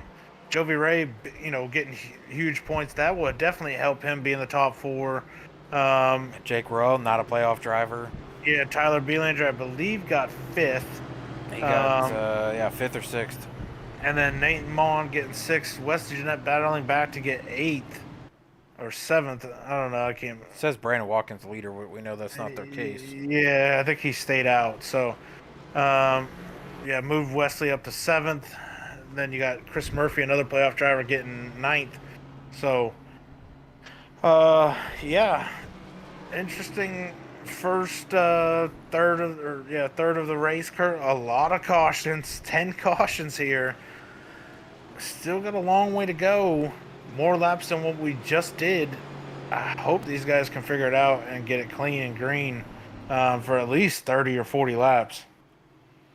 All right, I'm going to bring up Tyler Belanger to just talk about what's going on. Tyler, you got a copy of this? Is Swats and Shadowlike in the booth. Sure, loud and clear. All right, Tyler, we've got 60 laps completed. We'll go back green here with about 65, I think, somewhere around there. You got yourself some stage points there that you desperately needed. Cole Martin not getting any, so that definitely helps where you don't have to worry about him getting them. But Ryan Crooks gets all of the stage points, top 10, or the 10 points, which doesn't really affect 2nd through 4th. So does that kind of help you guys with him getting them instead of you guys or one of the guys right in front of you getting them? Yeah, in my opinion, it does. If I'm going to lose a stage like that, I'd rather it be to him because he's so far out there. So I really only lost to 1 person in the playoffs for stage points. Really, I'm just struggling on the restarts there. I lost 2 spots. I know there's split strategy. Jovi and had some fresh tires, so I was trying to make sure I stayed out his way and just kept the car clean. So I went from 2nd or 3rd to 5th there. A little bummed about that, but happy to finish top 5 for the stage. Make up some points on 6 of the guys is pretty good. And now we're just going to focus on keeping the 88 clean the rest of the day like we already have been, and hopefully we stay right up in the top 5. Well, Tyler, we were talking to Ryan, and I told Ryan he seemed to be one of the few drivers that had the patience button pushed down. I believe you're one of the other ones, as you've been pretty clean and green and not putting up too much of a fight if someone's trying to push it too much around you. And you find yourself, with your car clean and still having that fast repair to where a lot of these guys that are in the playoffs have already used it. What's the plan for the next 80 or so laps? I'm probably not gonna go over 90%. The rest of the way, just keep it clean. You really flirt no disaster if you press the button. So it'll depend on who I'm around and what I got going, but I got a little bit, in the bank with those stage points there. So we'll just see how it pans out, who I'm around, and how this goes. All right, Tyler, we'll send you back down. Good luck, and hopefully we're talking to you then tonight. Thanks, man. All right, Chad. Yeah, I mean, he's not wrong there. He only got really beat by one guy that he's really fighting with, which is Jovi, because Jake Wells is not a playoff driver, and John Tiller not a playoff driver. So he only got really beat by Jovi Ray there, collecting some points. And Ryan Crooks, like he said, is so far out in front. He's really fighting for second, third, and fourth in the playoffs to move to the next round. So that definitely helped him, along with the other guys finishing behind him.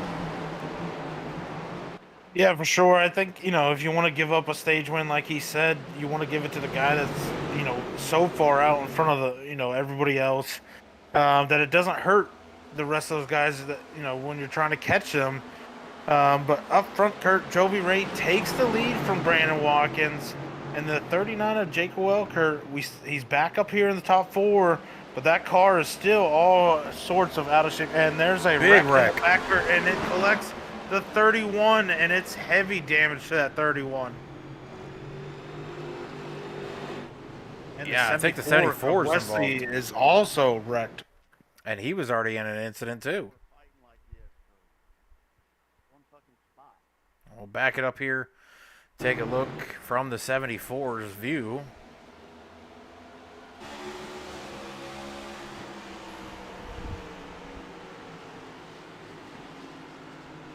And where did it start? Oh, and the 88 touches the 74.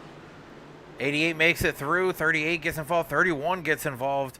All three of those cars have already been involved in an incident tonight, so that's going to be some heavy damage for those guys to repair again. I don't know. I believe Cole used his fast repair the first time. The second time, obviously, he got it repaired. He's going to have to sit again to get this thing repaired. 74 towed it, Chad, so he must have had something broke. But he is sitting on pit road, and this only helps those guys that are chasing the top 4, Chad, like Chris Murphy and Tyler Belanger, as Cole Martin's obviously not in the top 4, but he's losing ground. Jose Ruiz didn't get any stage points because he was involved in the incident right there at the end of the stage. So he loses points out. Wesley Jeanette now going to have some heavy damage and go a lap down at least. Or actually, he's 2 laps down now. As Cole Martin comes into the pit spot to try to get some repair done. This is getting to be a very, very tough round, or a tough race for guys in this round, Chad, that are competing to get into that top 4, with Ryan Crooks, separating himself in points. They're not really worried about Ryan because he's so far in front, but Jovi, Nate Mon, Wesley Jeanette, Cole Martin, Chris Murphy, forget who the other one, Jose Ruiz. These guys are all battling, and they are wrecking each other or being involved in incidents, so it's getting tough out here. Yeah, I mean, being patient, letting everyone else make the other mistakes seems to be the strategy call for tonight. Cole Martin, unfortunately, though, he's gotten wrecked by, once was on his own, and the other times by others, but he's going to at least go out there without a front clip, try to get some laps. With the amount of cautions, he could get this thing back fixed. But I think his chances of winning tonight are definitely long and gone. But we never know. If we have a bunch of more wrecks, this thing could start to look like a modified race with a lot of cars missing the front clip. But unfortunately for Wesley Jeanette, one of our fast cars, Kurt, tonight, using that fast repair already and now getting caught up in this wreck. That car had major damage on it, and he's going to go multiple laps down. But, hey, you never know, Kurt, with the amount of cautions, you might be able to battle your way back up.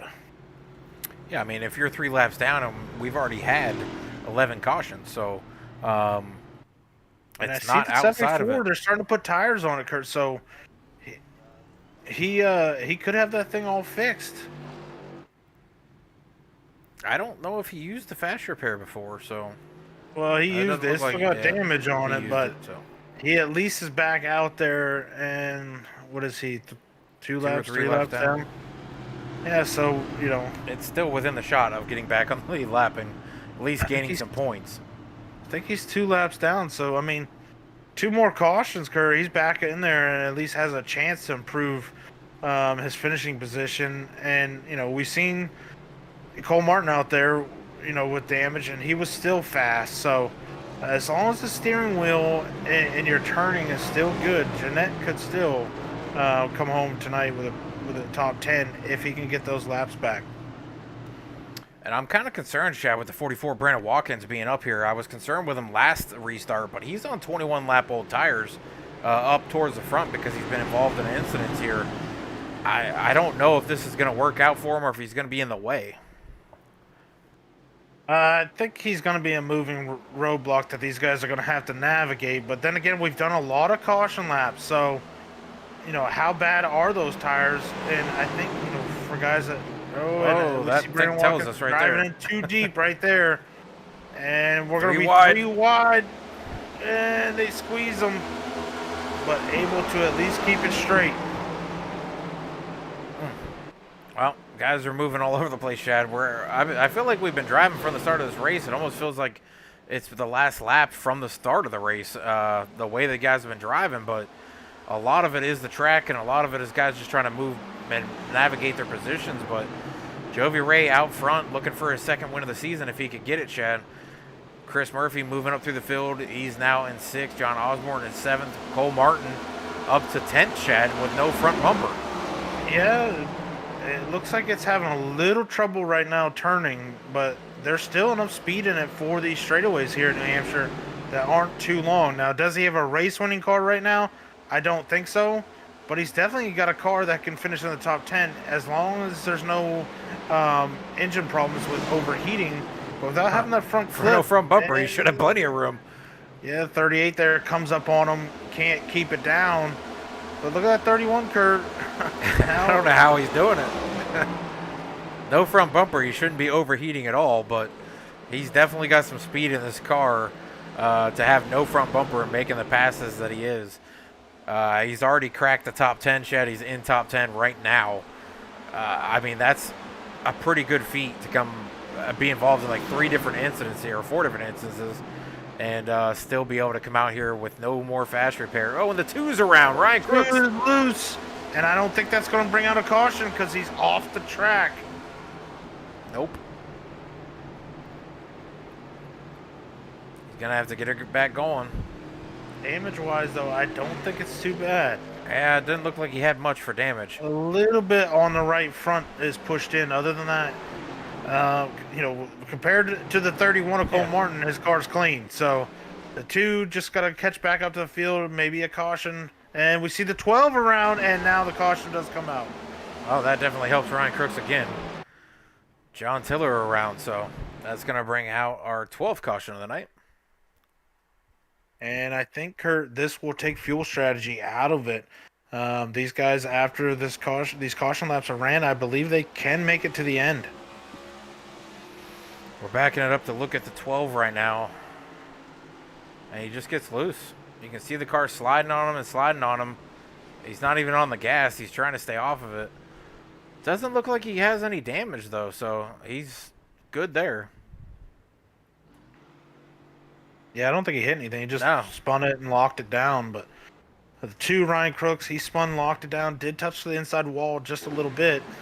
Nothing, I don't think he needs a major fast repair or anything like that. It should be only like probably, if I had to guess, probably 15 seconds or less of damage for that 2, which shouldn't affect him at all.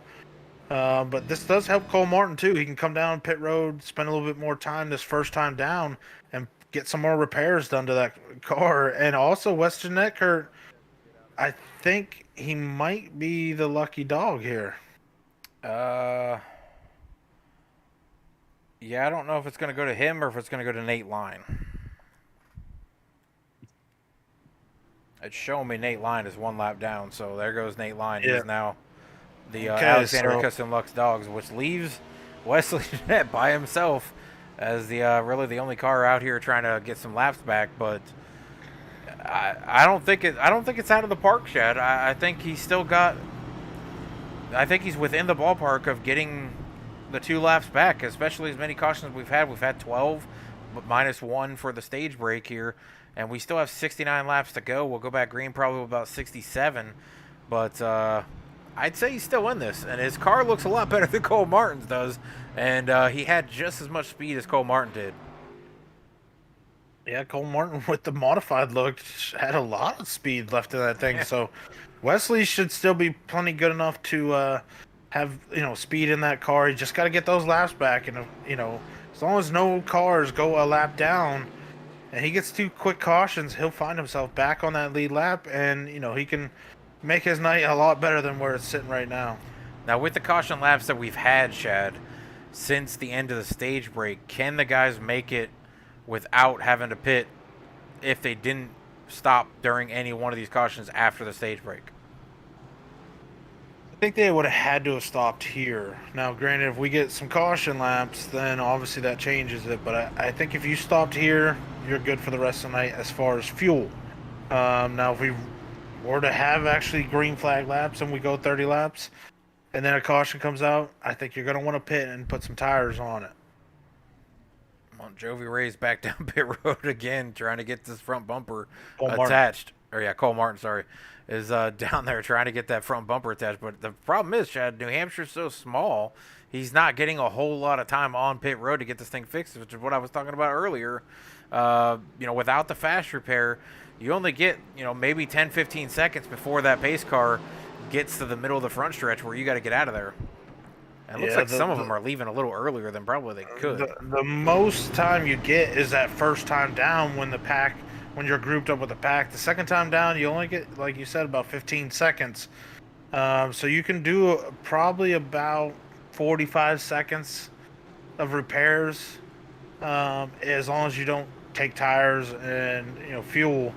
You can do probably 45 seconds, but Cole's going to still need some cautions to come out for him to get that thing completely repaired. But we've seen it; it still had speed in it. He's still on the lead lap, so. Yeah, so if you're a Cole Martin fan, don't be too discouraged. He can still turn this night around and get a top 10 finish. We're coming out of turn 4. Pace car going to duck on down pit road, and we'll have another restart here. And it's Jovi Ray and Jake Rowell. Shad, Jake Rowell working his way all the way back up to the front, just like the other guys have done over and over here. Jake's been really fast tonight. Could he come away with a first-time win as a part-time driver here?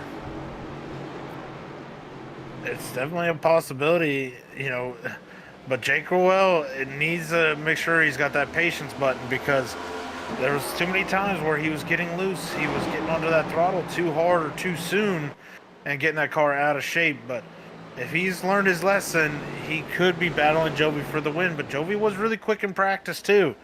I think he was 3rd on the speed chart, so you can't cut, Jovi Ray, some slack too, because he is quick.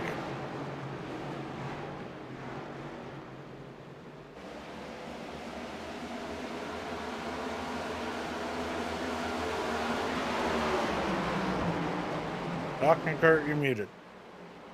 Yep, just letting them roll around here. I was kind of counting some stuff here. I'm looking at the playoff drivers in the top 10, and we've got Jovi Ray in the top 10, Nate Mon in the top 10, Chris Murphy in the top 10, Jose Ruiz in the top 10, Ryan Crooks has made his way back up to 8th in the top 10. Tyler Belanger now moves into 10th, back into the top 10. So still got a handful of drivers here that are in the playoffs that are working their way into the top 10, and there's a bunch that are not in the top 10 that are competing up here for trophy hunting. And we've got a couple that are outside the top 10 that need to pick it up here to get back up into the top 10 to have a good points night. You don't want playoff drivers finishing in front of you if you are a playoff driver. You want to try to get as many points as you can, try to put those guys who are not playoff drivers between you and another playoff driver to separate yourself some points. With that stage break already happened, Shad, and the guys who got stage points, now it's all about the finish.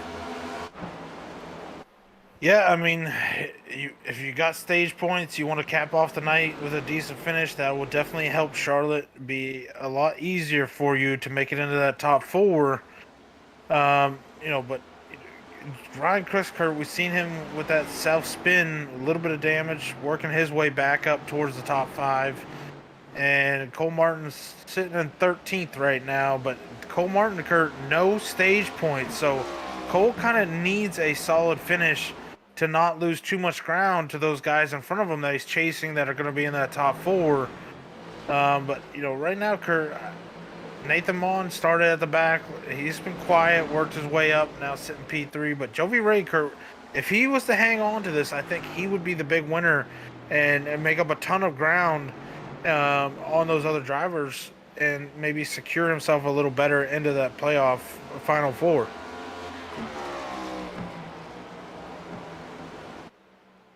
And I think, Kurt, knocking on wood, this might be our longest green flag front of the night. It is so far. But I pulled the standings back up, and Ryan Crooks is out by 23 points. So that's pretty much second, third, fourth is where everybody is trying to get into. Jose Ruiz not having a good night. He's right now in the top 10, but he didn't get a whole lot of stage points there, but he was only over third of Jovi Ray by 1 point. Wesley Jeanette only 1 point back from Jovi Ray. So these guys are only separated by 11 points from second to 8th. Nate Mon now up here in the top 10. Cole Martin, he was the pole sitter. He's very fast, but he's outside the stage points. He's outside the top 10 right now. He's cracking on it. He's right there in 11th. Tyler Belanger got some stage points. Chris Murphy got some stage points. So Cole's got to work with those guys to get past them and finish in front of them to help himself out with no stage points. But he could always come back next week, Shad, and grab a stage win because he consistently is battling for the stage win, as he would have done tonight if he wouldn't have gotten turned around there. Yeah, for sure. I didn't think you could secure yourself in tonight, but I definitely thought you could lose enough ground to make it very difficult on yourself next week at Charlotte. But if you're a Ryan Crooks fan, he's going to have such a big lead. I think he's going to be pretty much secured in. Yeah, I want to say all he has to do is show up next week, and he's into the next round. Yeah, I think if he comes away with a top 5, he's going to be pretty solid to where I think he'll be all right. Chris Murphy fans out there, he had stage points. I think he finished 6th, so got decent stage points there. Having a good night right now in 6th. And he could secure himself in pretty well. So if you're a Chris Murphy fan, he's looking okay-ish right now for next week. And caution is out for 71. Mike Campbell has some major damage, but now he's on pit road, so I'd say he towed it really quick. But we'll back it up here and see what happened to the 71 of Papa Bear in that Nigu paint scheme. Looks like he might have got loose coming out of turn 4 and hit the barrels. Goes into turn 4. Did he get some help from the 44, or was it just a self-spin? And I'd say it's a self-spin right into the barrels. Massive damage. Look at the fenders coming off. Smoked immediately, so went right to getting it towed to pit road. Blew a motor. I don't know if Mike had to use a fast repair, so once he gets this thing towed, he's going to go at least 1 lap down. But he should, if he doesn't have that fast repair, be right there. And then him and Wesley Kurt will be battling for that lucky dog because Wesley should get it right there, which would only put him 1 lap down. Yeah, and I think Papa Bear is actually going to go 2 laps down. He's down definitely 1. Maybe 2. Yeah, so. It's telling me he's down 3 now, but I think Sim Racing Apps is messed up or something.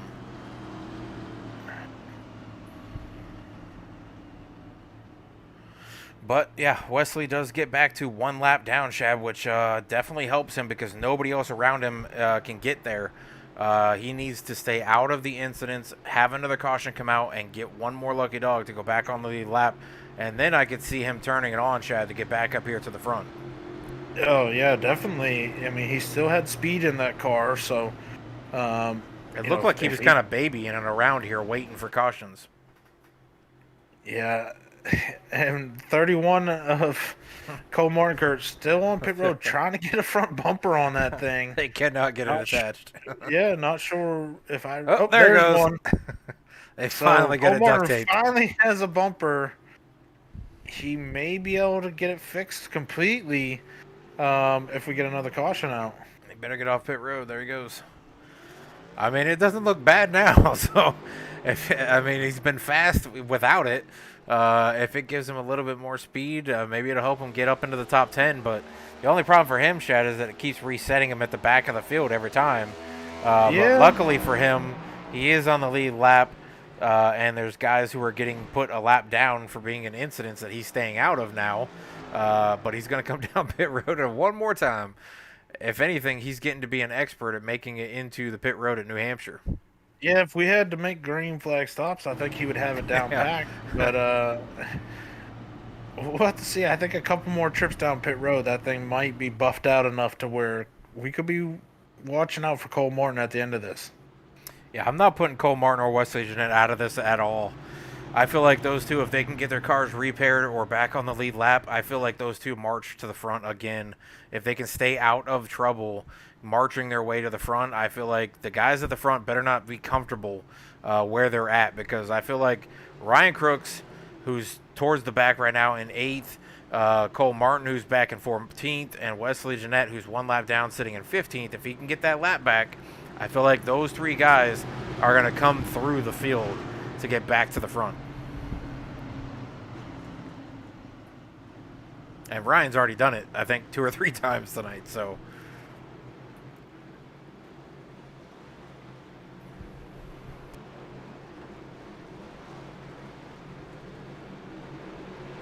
Well, we got the same cast up front, Kurt, minus Tyler Belanger. He's now up into that top 4. Used a little strategy to get up there. But still, it's Jake Rowell, Jovi Ray up front, Nathan Bond sitting there in 3rd.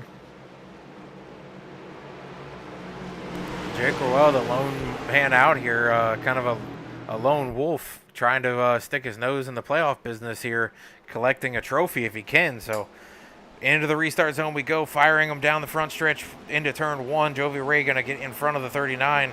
39 going to tuck in behind 21, going to tuck in right behind the 39.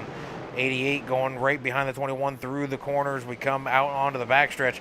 Brandon Walkinshaw still hovering in here somehow. Well, we just haven't had the tires, but it gets loose and wrecks the 88 of Tyler B. I think Ryan Crooks might have been involved in this too. Yeah, Ryan Crooks, I think, punted the 44, which made the 44 get into the 88. Yeah, which if the 74 was not involved in the Chad, should be on the lead lap. Back to the lead lap he goes.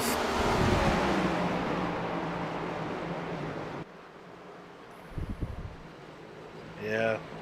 I don't know if that was a punt. Well, he definitely got into him for sure, which you see the 44's car just gets completely out of shape, and he couldn't get slowed down and gets into the 88. But yeah, that one I would say is definitely on the 2.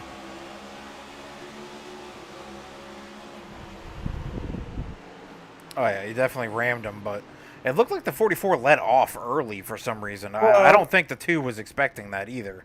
No, but I mean you're driving your car, you're responsible for it. So yeah, I'm not saying Ryan did it on purpose, but that wreck is definitely on him. He just sent the 44. Well, 14 cautions down, Chad, and we've got about 50 laps to go still. Yeah. Not too many guys out here left with fast repairs. A lot of them repairing. Cole Martin finally getting that front bumper stapled on. And Wesley Jeanette. Some new tires on it, too. Yeah. So, Wesley Jeanette now going to be on the lead lap. I said if those two could get the repair done and the lead lap situation fixed out for Wesley Jeanette, those two would be coming. Now is the time with 50 laps to go. Got plenty of time left in the race. We've seen a lot of, mistakes tonight with cautions, so I don't think it's done by a long shot here, but if they could stay out of the next few cautions, Chad, and work their way up here, I think Jovi Ray and Jake Rowell, they have not pitted. I think they're going to stay out here as long as they can and try to run this thing. You said if we got some more caution laps that they'd be able to make it maybe to the end. It looks like they're trying to do that, But Cole Martin, like you said, was able to put new tires on. Ryan Crook's going to be able to put new tires on. Wesley Jeanette going to be able to put new tires on. These guys have 36 lap old tires. We know that they could run 68 to 70, I think, on the fuel. So they're pushing the fuel with the caution laps. But those guys who are pitting, Shad, taking those tires that have been in the back, who've been the faster cars at the front most of this race, I would say this is a huge advantage for them. Yeah, I mean, you know, Cole Martin finally put new tires on it. We've seen how fast he was with the damage and old tires. Now he's got most of that damage fixed and put new tires on it. He could make a heck of a move up through the field here. If we could go green, Weston Jeanette finally getting his laps back. You know, got to watch out for him too. He was really quick in practicing and qualifying. So these two guys with newer tires could march their way up through the field and definitely improve their points for tonight. And Tyler Belanger was just involved in that one, getting moved to the back of the field, getting new tires and fuel on his car as well. So you got three hungry guys, three guys who are fighting for position in playoffs, who may just come running through this field and go by everybody that they can. Because really, Cole Martin, those guys at the back who didn't get stage points, they don't have a whole lot to lose here. They have to get a good finish tonight, or they're pretty much counting on a miracle for next week's race at Charlotte. So they have to get up here into the field and get up into the top 5 at least to make up some of those points that they lost out on the stage points from the other playoff drivers. So I see Cole Martin marching through this field.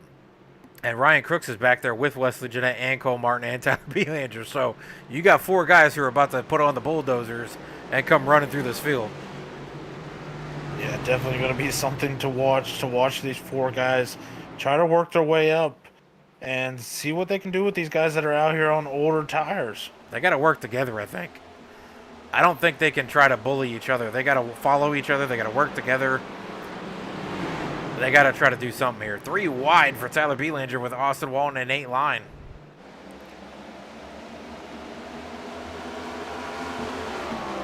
Jovi Ray stretching away from Jake Rowell.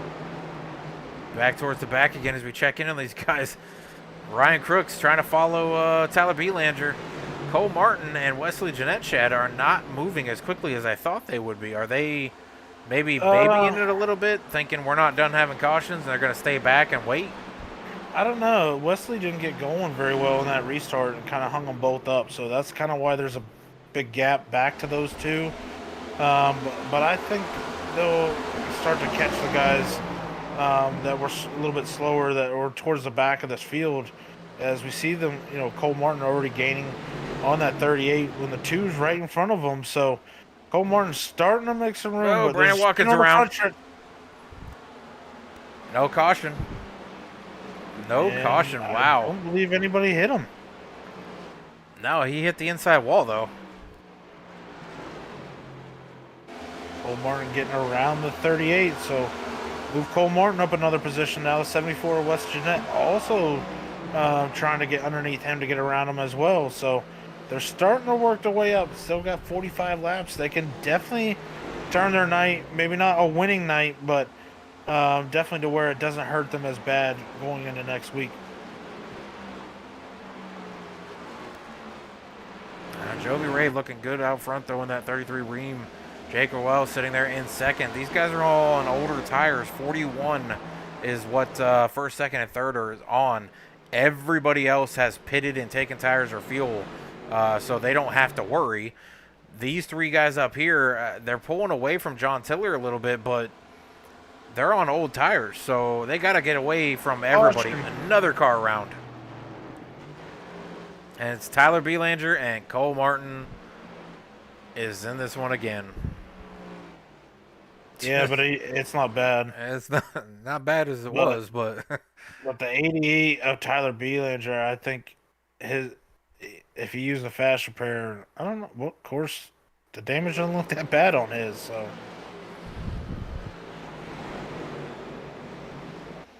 looked like Tyler Belanger just got loose and it snapped on him. He caught Austin Walton a little bit in the rear, and then Cole kind of locked it up, but stayed right on the 88. So Yeah, he bumped him a little bit, but I mean, Just a little bump draft. Yeah, it's not too bad for Cole compared to the other. He's still got a bumper. He's still got a front bumper on it. So, and he didn't come down pit road. So, so we need to catch up. He may come down pit road. I'd say he's probably tired of coming down pit road, but I don't know if he really needs to. It doesn't really look that bad. And looks like the front three are finally coming down pit road, Chad. And Cole Martin is coming down, so might as well. That's Yeah, going if to you got any relinquish the more lead, though, damage- to Johnny D. yeah, it looks like Chris Murphy also stayed out. Yeah, those guys pit 15 laps ago, so they had about 35 fresher tires than the front three who just came down pit road. But that's going to move those three back to 13th, 14th, and 15th. But they're going to be on fresh tires. And look what it does to the field, Chad. Johnny D moves to the front. Chris Murphy moves to second. Jose Ruiz to third. John Osborne to fourth. John Tiller fifth. Ryan Crooks up to sixth already. Jovi Ray comes out seventh. Eighth. Nathan Mon. Brandon Watkins ninth. Tyler Belanger 10th. Cole Martin going to come out 11th. Jake Rowe, the slow stop, comes out 12th. Wesley Jeanette 13th, Nathan Line 14th, and Austin Walton 15th. But Johnny D is now your new leader, Shad. I know he's got some family out there. Allison Rossman out there saying, come on, Johnny D, run it clean and fast. You got this. He is out front. Could he come away with his first win of this season, Shad? Just like he did last season with getting an oddball Arizona win at the last race of the season. Well, with the amount of cautions, I think you at this point you just got to stay out because Stay out and wait. I mean, the new tires that guys had on, compared to Jovi Ray and Jake Roel, they couldn't do nothing with them. So at this point, 40 to go, you might want to just stay out and see what happens. I mean, could Chris Murphy sneak into another win here with pit strategy of staying out? Could Jose Ruiz get his first win of the season? Could John Osborne get his first win of the season? John Taylor get his first win of the season? All top five has no wins this season besides Chris Murphy's last week win at Kentucky.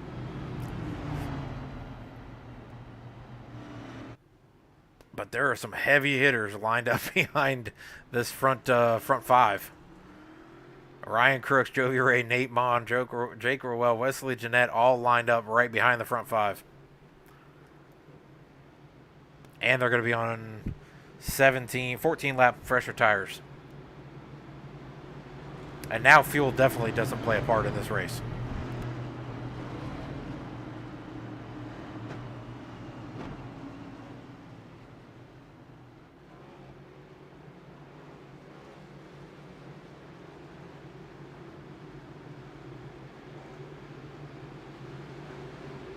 With 39 laps to go, Shad, we're coming to 1 to green, 38 to go when they cross the line to start this restart.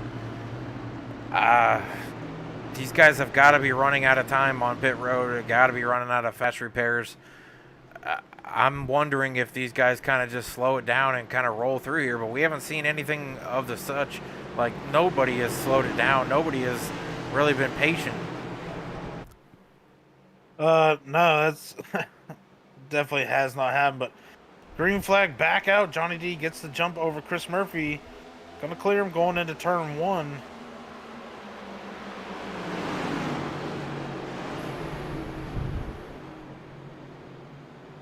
Murphy gonna be able to hang on to second through 1 and 2, move Jose Ruiz up to third place. And now they're 2 wide with John Osborne, John Tiller, Jovi Ray, and Ryan Crooks. 3 wide coming off the corner. Jovi Ray's got the freshest tires back there. Ryan Crooks in the wall. Puts it in the wall. No caution, bouncing it off the wall. That could be a broken toe link. No. No, he's still good. Looks good. It's a lot of damage. I think he was keeping it out of the rest of the guys. But this is getting kind of nuts here with guys, Shad. But Johnny D out front, going for that first win of the 42, fueled up Motorsports. Chris Murphy sitting there in second, Jose Ruiz third, John Taylor fourth, John Osborne fifth, and Jovi Ray working on the outside of Jake Rowell. Those two are the freshest tires with Nate Mon right behind them. Yeah, and look who's in the top 10. Both Yeah. Wesley Jeanette and Cole Martin. Both. Oh, and Jovi gets loose. Jovi Ray gets loose, spins it, locks it up. Stops on And track, caution and caution comes goes out.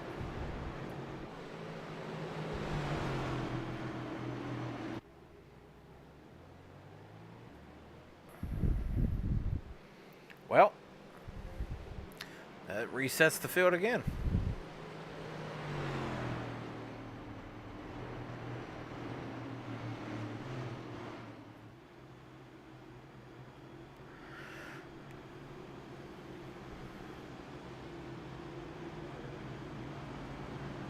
For those watching out there, if you have a favorite driver or anybody like that that you want us to pay attention to, please put it in the comments. We'll try to look at them here on track if they're still in the race. But, Shad, why don't we try to find Johnny D so we can talk to him and bring him up. I think I just found him. I'll bring him up. Actually, I'll wait for him to go to pits. Looks like Johnny D's going to go down pit road. He might have got rope-a-dope there by the Jose Ruiz and Chris Murphy. They pulled out of line and then went right back up on the track. Looks like the rest of the field behind him, Shad's going to be Wes Jeanette, Cole Martin, Austin Walton, Nate Line, and Ryan Crooks all coming down pit road. Yeah, and, you know, Murphy's got enough speed to hold, I think, a lot of these guys back. It gets back to maybe Jake Rowell or Nate Mon. Nate Mon, maybe. Yeah. I think maybe have a little bit more speed than Chris Murphy and Jose Ruiz, but you know, I think as this race has gone on, yeah, and I think as this race has gone on, Murphy has gotten more comfortable and probably has found a little bit of speed.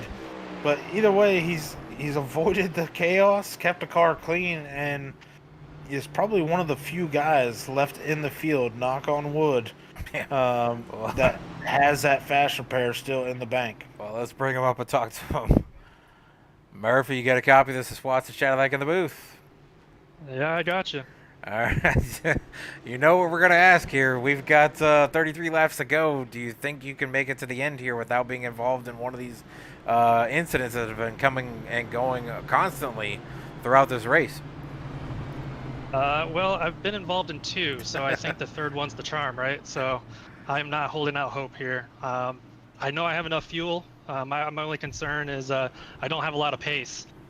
So I've been kind of holding people up here, so hopefully I can get a good jump here and stay in the lead here. Clean air seems to be king, so. I hope so, because dirty air has not been kind to me. Well, Murphy, I think you're probably knocking on wood. Probably one of the few cars, unless you've used it, that still has that fast repair. With so many guys wrecking, and even the guys that are the fastest of the field wrecking tonight. You know, with about 32 to go, 31 to go when we go back green, how much confidence does that get you to be able to make some moves still hanging on to that fast repair? Yeah, Jose and John and myself all have our fast repairs yet. So yeah, I know I can do a little bit more aggressive moves, but that's not how I really race. I don't want to cause a wreck or anything like that by doing anything silly. So I plan on not using it, basically what I'm trying to say. Well, last time you and Jose lined up next to each other, you wound up spinning to the infield before we got to turn one. So let's not do that this time, but I believe it's your wife who is out in chat saying, come on, Chris, if your wife is in the chat. Nope. So, that would be my Claire. That would be Claire. That's my dad. Oh, okay. That's your dad. Sorry. My bad. Did not have mean to offend your dad. But I'll send you back down to your team, and good luck, and we'll see if you come home with it. Hey, I appreciate it. Thanks. All right, so Chris is going to lead him into the restart zone. Shad, we've had 16 cautions. We've got 32 laps to go. Can Chris get his second win in a row, or does one of his teammates come away with it? Jose Ruiz looking for that first win. John Osborne looking for that first win. The three teammates are lined up through turns 1, 2, and 3 here. Yeah, John Osborne, we spoke earlier to him. We said that he's just out here trophy hunting. John's run a pretty solid race besides the, I think, first or second lap when he overcooked it and got into somebody. Other than that, he has kept it pretty clean and smooth. But he's got two teammates that are both in that playoffs. Oh, big wreck, Kurt, coming out of turn 4. Brandon 44, Watkins. Brandon Watkins. And Nate Line. I think Jovi Ray also involved in that one. I think Brandon Watkins has for sure used his fast repair. Nate Line, I'm pretty sure, has used his fast repair. Both cars definitely heavy damage. Brandon Watkins is crab walking down the front stretch with a heavy smoke coming out the back. And there is Chris's wife, Claire, coming in saying, LOL, let's go. Murphy, the wife. And Sandra Nielsen out there saying, keep it up, Johnny, making it happen tonight. Good luck. Let's see, where's Johnny? Johnny is in 9th. Yeah, it looks like the 44 Kurt gets a little loose through 3 and 4. That heats up those tires and then gets loose again coming out of 4 and just overcorrects it and goes head on to the wall. 38 Nathan Line has nowhere to go, just T-bones him. I think Jovi might have escaped it without any damage. If he has any, it would be about on that right rear, right where the tire is. But it wouldn't be that bad because he did a pretty good job of avoiding it. I think it might be some net code there because when Jovi goes around him, you can see Brandon Watkins' car kick up. So we'll back it up here and take another look here from the 30 or the 44 is where we'll look. You can see he gets loose, snaps it into the wall. I'd say definitely touches Jovi. I don't see a lot of damage on him. But 44 and 38 definitely heavy damage. Yeah, and I think, Kurt, so Mike Campbell gets the Alexandria Customs lucky dog and puts himself back on the lead lap. Well, we've had enough cautions here tonight where guys have gone 3 laps down and gotten back on, so nobody is out of this thing. Yeah, and with these caution laps, Kurt, this just bodes well for those 3 teammates up front. Less laps for those fast guys to run them down. And, Murphy said he didn't have the pace, but you don't have to be extremely fast to hold these guys up. Just run the line that everyone wants, which is, that second to third groove, and make it extremely hard for them to pass you on the bottom. And, you might come away with the win. I'm going to pull Johnny D real quick because we got multiple people on the chat rooting on Johnny D.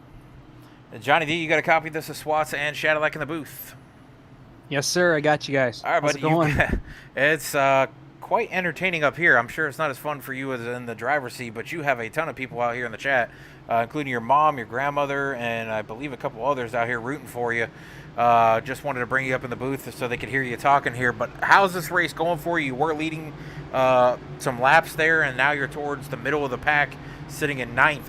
What do you got to do to get up here back towards the front to maybe get that first win like you did last season? Yeah, it's God. I'm glad I got new tires there. I was worried that we were gonna go green. I mean, it's kind of funny saying we were worried I was gonna go green, but I just wanted to make sure that I got new tires and just wanted to be able to have a shot at it. I had to use my fast repair on lap 20 or something, and I'm just glad I'm still up here battling, man. It's awesome. I know they're all, that they're all out there watching, and just I'm expecting some more carnage here. I just hope that I'm not involved in it. I know I'm sure it's been a rough broadcast for everybody, but hopefully we can put on a hell of a finish for everybody. All right, well, I'll send you back down to your teammates in Field Up Motorsports. Jay Blaney out there in the chat just said go Field Up Motorsports, so send you back down there and see where you can come out at the end. Good luck. All right, awesome. Thanks, guys. All right, Chad, we're going to fire this thing up one more time here. Murphy gets the jump on his teammate, going to be able to clear him going into turn 1. Jose, though, still staying high. It's going to allow that 81 to John Osborne to get under him, but Jose should clear him coming out of 2 with that momentum from the upper groove. Kurt, I was noticing looking back through the cars, the 31 of Cole Martin's car is crystal clean. So he's got all the damage on that thing finally fixed. So Cole Martin could be a player if this thing goes green, working his way up through the field. But right now he's stuck behind Jake Rowell, who gets loose coming out of turn 4, able to hang on to it though, does not overcorrect. Yeah, I don't think this thing is over. And Ryan Dude's in the wall. Crooks. What? And the 31 now involved again. Caution out again on track. Not sure what happened there. I don't know if something happened to Ryan Crooks, but we'll go to Ryan Crooks first. I think he might have got involved with John Tiller.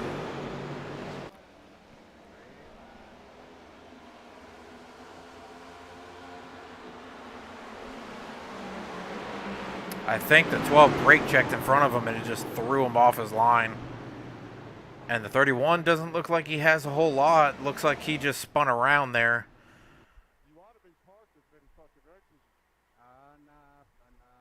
So going back to the 31. He gets some contact from the 74. Those two racing to stay in the playoffs. They both go around there. 31, not any damage though, so not going to have to spend any time on pit road. But if anything, Chad, this only helps Chris Murphy even more as we're ticking off the laps here with 24 to go. He's still out front, and he's got a teammate behind him. Nate Mon moved into third, though, so still going to have John Osborne there in fourth lining up behind him, but this is getting a little crazy here.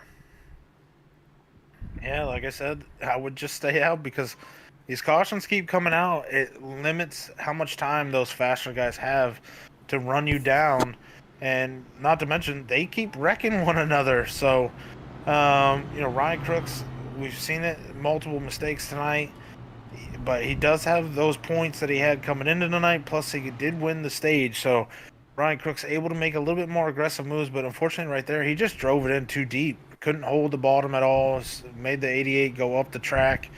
And then there was some more going behind with the 74 and 31. Looked like to me maybe the 74 drove it a little too deep as well and it came up the track into the 31. Understandable with those two. They're trying to get back up there with the field, knowing that we've had so many cautions that they only get maybe a half a lap or a couple before the next caution comes out. So they got to try to get as many spots as they can before it does come out. Well, that is our 18th caution of the night, Chad. Do you think we're done with 22 to go? I would say, does a bear crap in the woods? There's a few other ones I could throw in there too, but I mean, for the most part, Chad, it's been entertaining the way guys have been trying to move through the field. Guys have gone from the front to the back. Do you know Howdy Doody? Yeah. Does he have wooden? Yeah. But I mean, it's been entertaining for guys going front to back, or back to front, but it's been a lot of. I don't think it's the car, and I don't necessarily think it's the drivers either. I think it's the track and the way that the car sits on the track. Well, they've done practice. They've run some laps. I can't blame the track anymore. They know the conditions of the track. They know how the car handles on this track. To me, it's just over-aggressive and too many guys making mistakes. I talked about it before. If you overcook it into these turns, the car does not turn. It doesn't matter how much brake you put into it. You're just going to go up the track, and we've seen that multiple times, and we've seen guys get onto the throttle either too hard or too soon and get loose coming off, and that's caused wrecks. It's just, not being patient, and like Joey Logano said, it's short track racing. Well, I don't know if I classify it as short track racing from what I'm seeing, because I don't see a lot of bumping and running and things like that are coming to play that you'd see in short track racing. Yeah, well, we haven't even got a chance to really see it. Oh, we've seen a few. I tell you what, though, with all these cautions, I keep seeing these RVs. Some nice RVs parked outside the track. Oh, there's definitely some nice RVs. I've been following some on Facebook. My wife keeps sending them to me, and she's like, we should get an RV. And I'm like, I ain't driving around an RV. So she keeps sending me campers now. Bring it to the beach. Yeah, she keeps sending me campers, and they're nice, but I ain't spending that kind of money. But we're back underway. 20 to go. Chris Murphy gets the jump once again over his teammate. His teammate, though's got some company right behind him. John with that was 12. all over the back bumper, that 23. Yeah, 12 and the 21 now going to get a run under him. And they're going to go 2 wide into turn 3. Chris Murphy stretching it out about 2 car lengths right now, but he's got a fast car in that 21 machine behind him. He's going to have to try to hold him off. He's on 14 lap fresher tires, too. But the good thing is right now, Jose Jovi being in the on wall. Jose being on the outside right now, it's hurting the time of the 21. 21, though, drives it in too deep, slides up the track. That's going to allow Murphy to open it up by about 6 car lengths now. Now 12 going 12 around. Gets loose, locks it up, though. I don't think he's going to go around. Hits the inside wall. Comes back out onto the track. Does he hit the brakes to bring out the caution? No caution. No caution. Back up front. Chris Murphy. Oh, and now we got 74 and 81 making contact. They're around. 38 around. And caution's out. Huh. Well, this helps Murphy even more, but now Nate Yeah, Mon- well, it also helps Nate Mon because it locks him right next to him. But AK13 out there saying go Nate in the hashtag 21. So Nate Mon got a fan out there rooting for him.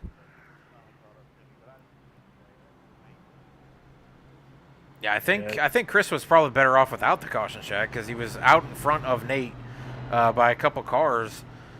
And now Nate's going to line up next to him. So if Chris does not get a good jump here, Nate could be, right on him as he goes through turns 1 and 2. And Nate's got fresher tires and he's got a faster car than Chris. So yeah, Murphy's going to have to nail the restart. He's going to have to surprise the 21. If he goes like where he's been going, I think Nate Mon is able to stay close to him. So Chris is going to have to change it up, I think. Either go early or go late. I'd go in late. that restart box.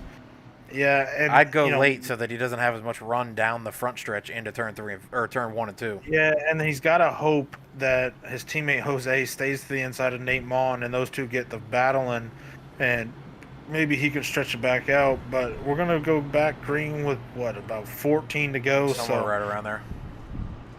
Even if he does not get first place, which I know Murphy would love to get a win here when he said he didn't have the pace to do it, 14 laps is always got to hang on. And if we keep getting cautions because guys are over aggressive, it might be less than that. Yep. We'll pull Nate Mon up here since he's got AK out there rooting for him. Yep, Nate Mon, that's you got him. a copy? Yep, I got you. All right, but you got a fan out here. AK is out here in the chat rooting you on. You've moved your way from back to front, and you're up here in second place now. What do you got for Chris Murphy with about 16 laps to go? I think you go back green with about 14. Yeah, I'm really just hoping it stays green here. I think I've got enough for him. I know earlier on when I was in front of him, I think I was in third and he was in fourth, I was able to kind of pull away. So I'm hoping to get the move done, nice and clean, of course, and just kind of start to pull away. So yeah, as soon as I get by, I'm keeping my fingers crossed. I don't see that yellow flag on my screen anymore. I would say you're not gonna have that happen. So hey, gotta stay hopeful somehow, right? Well, Nate, it seems to be Murphy's running that high groove. Are you going to be able to pull off a move on that low line when we've seen so many guys get loose trying to pass, underneath somebody? Yeah, I haven't quite figured out that high line that everyone's been doing. I seem in 1 and 2, I'm running a little bit higher, like almost like a late apex into that. It seems to be working okay for me. 3 and 4, I feel like if I watch any more off the bottom, I can't get the car rotated. Down to the corner exit. So just gonna keep rolling with what I got. Hopefully, I think I can beat him on the brakes on entry and get the car rotated for a good run out. all right, Nate. Well, I'm gonna send you back down to WMS. Good luck on the rest of your race. All right, thank you. All right, that was Nate Mon on the 21, who's going to be starting off in second on the outside row there of Chris Murphy. And, I mean, Shad, Chris Murphy and Jose Ruiz can work together. They can talk to each other in their Discord. Chris can tell Jose when he's about to go. That way Jose can get underneath the 21 as well, which helps Murphy maybe get away. Yeah, if I'm Murphy, I'm definitely letting Jose know. It's kind of like when sticking I'm your hand out going. the window, like, come on. and that way, hopefully, Jose can stay underneath that 21 and they can fight and allow myself to pull away. But Murphy's got to get a good restart here, and he's got to hope his teammate gets one too. And they both do. 23 gets underneath, actually going to beat the 21 to the line, and I think clear him. So definitely some teammanship right there as they both make it by. 21 He's not going to clear him out of turn 2. 21 hanging on strong, though. You got to get out of the gas, though, to not hit the wall. Still side by side as they go into turn 3 and 4. That's only helping Murphy with now 14 laps to go, coming to 13 to go. 23 still underneath the 21. Tyler Belanger hovering there, right there in 4th place behind the 23. 23 finally going to give up that position to the 21 to allow the 21 to go after the 7. Now the 88 going to duck underneath the 23 to try to get that position from Jose. Chris is doing everything he needs to do right now, Shad. He just needs to go. Get away from everything. Yeah, and he just needs to hit good laps. Don't make any mistakes. And, make that 21 pass you. Don't just give it up by making a mistake. And right now, the lead is kind of staying the same, right around that 4/10 mark. So Murphy right now still, running good lap times, even though Mon has fresher tires. Wow, Jake Rowell just sent it into that corner 3 wide and cleared all of them, somehow staying down on the apron. Clears 4th, 5th, and 6th and takes away 3rd place. Tyler Belanger are going to do the crossover, going underneath the 39, trying to get to him again. No touching, but I think it's going to be netcode, Chad. 39 goes around.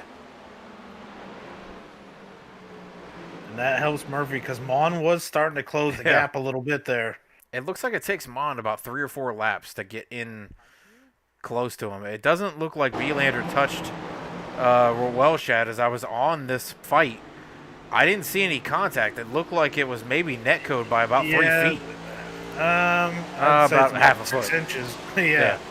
But yeah, definitely some netcode there for sure between those two. Miraculously, though, Jake Rowe doesn't touch a single thing. Oh. Even a car coming does not even hit him. So, yeah. Unfortunately, iRacing has that phantom netcode. But that one was a little closer than some of them, Shad. I've seen them, out to like 5-6 feet sometimes, it seems. So 6 inches, not as much netcode, but still netcode as it is. And Jake Rowe is going to go to the back, and I think Tyler Belanger gets hit with that too for causing the caution. I'm not sure because the race control came across saying it was netcode, so I'm not sure if they're going to send Tyler B to the back of the field or not. But Tyler B was all the way up into 3rd place. Yeah, look behind him. Look at Ryan Crooks, Cole Martin, Jovi Ray, all coming back into this thing, all in the top 10. Yeah, the problem is those 3 are fighting each other, and they're so fast that it's slowing them down to where they can't really make the passes. Plus the traffic in front of them. Everyone's wanting to run that 3rd groove where the speed is and the most banking that, these faster guys are going to have to figure it out or, on the bottom or, the guys in front of them are going to have to make a mistake. And I think as long as Murphy does not make a mistake, which is, a lot of pressure, he's going to have about, 6 laps to fend off the 21. But as long as he keeps hitting his line and make that 21 run a different line, it could force the 21 to make a mistake. And, Murphy could walk away with back-to-back wins. Well, Johnny D's fan out here, Lori D, says does a bear crap in the woods. Way to keep us laughing, guys. Well, we've got 9 to go, Shad. We've got, this is our 20th caution, which is, I think, a new record for this group. Yeah, but it's gotta be. a tough track, just like Rockingham was with these next-gen cars. So I'm not surprised to see a high number in cautions. I'm surprised to see this high, but not. I mean, I'm not surprised. I was kind of expecting somewhere around like 9 to 12 is what I was thinking with this type of track. I was thinking high singles, but I figured, once these guys got some cautions, they would realize they had to be patient. But it just, I don't know, it hasn't come true tonight. Hasn't kicked in yet. The patient yet. button didn't come equipped on a lot of these cars, and No it's turn just signals. Yeah, it's just making it for a yellow flag race. But we should be lining up 2 wide, I believe, this time by, which means Murphy will be taking the green with 6 to go. And he's going to choose the outside line with his teammate behind him, Which helps I'm him not again. surprised. Yeah. Yeah, because if They Jose did it to can- Chris earlier, or the Nate Yeah. earlier, I mean. if Jose can stay to the outside of Nate Mon, Jose could clear Nate Mon for second, getting the momentum off of that preferred groove, and allow Murphy to get out there to a big enough gap to where maybe the faster cars can't run him down. But Nate Mon's going to be aware of that this time. He's going to, expect it. So Murphy's going to have to change up when he goes compared to the last time. Well, I'm wondering too, Shad. I've noticed the time. I just now noticed the time. It says 10:30 in the morning on iRacing time. I wonder if that has anything to do with the track conditions on the temperature, because now the temperature's coming up. Now we have a 92, and it was 70 earlier. Well, if we didn't have all these cautions, the race would have been done about 2 hours ago. But I'm wondering if the early start time, because they had to have started that there was at a that morning time. dew on the track. Maybe. I don't know. A little bit of slippery dew on the track. I don't know. In the restart zone, they do not get the jump. Mon was prepared, but 23 of Jose is on the outside. But look at Mon driving in really deep. He wants that position. He does not want that 23 to stay to his outside. And he's going to get a good run now on Murphy. He almost bangs into the wall. I Jose's think got he a good might have run. scraped it just a little bit. Jose's now to the outside of 21. Yeah, 21 trying to gas it up, trying to clear himself. It's going to hurt him on exit, but he does hang on to that P2 position, and he's only about a half car length now behind our leader with 5 to go. Murphy's just got to stay in the rearview mirror blocking. Oh, he drives it in too deep. deep. That's gonna give Mon a chance. He's gonna get a good run. But Mon is on the inside. He's gonna have to drive it in deep and slide up. Murphy trying to drive it in deep on the outside. Trying to get a run. His exit, though. He's too high on exit. That's gonna hurt it. Gonna allow Nate Mon to clear him on the bottom. That was that mistake. Way down, almost on the apron is Murphy, and Ruiz is around in front of the Ruiz field. is around. Oh, he saves it, but Murphy's a couple others underneath go him. around. And caution is out, Chad, with 4 to go. And this will put us into a green-white checkered. Murphy, I think, had a chance there. He did was really underneath well the on 21 through him. that corner. You just carry no momentum on exit, but this is going to move Ryan Crookskurt up into 3rd, and I believe Jovi Ray into 4th, Cole Martin to 5th. Yeah, so huge bounce back for Cole Martin. I mean, the guy was looking like a modified out there for a while, and stayed He in was the looking race. like his car prepared belonged in the car. Mexican parking lot with no front bumper on it. But yeah, he stayed in it, fixed it multiple times coming down pit road, and finds himself up into a top 5. And he may still have enough speed to contend for this. We'll go back here and look, but there was a few different incidences in this one, so we'll pull up. It looked like Johnny D was red, so he went around. He hit the inside wall. Tyler Belanger went around. Papa Bear collects into Johnny D. I'll go back even further here, as I think there was more.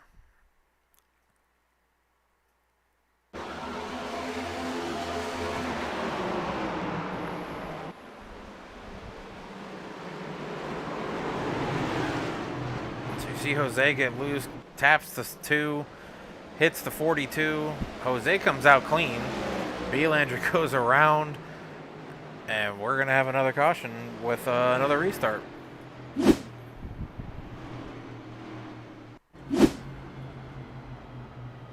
Yeah, Cole Martin's car looked like those Honda Civics that I see all the time that are getting front bumpers attached by zip ties. So somehow he was out there. I don't know if they duct taped it. I don't know if they threw some welds on it or something, but they got that whole thing back together. It looks good. It's got some speed still, and he's in the top 5, which is insane. that he has been that far down. And the other problem, Chad, or the other thing I noticed is Wesley Jeanette has not done what Cole Martin has, and both of them started on the front row today, and Wesley Jeanette just has not had the speed to get through the field like Cole Martin has.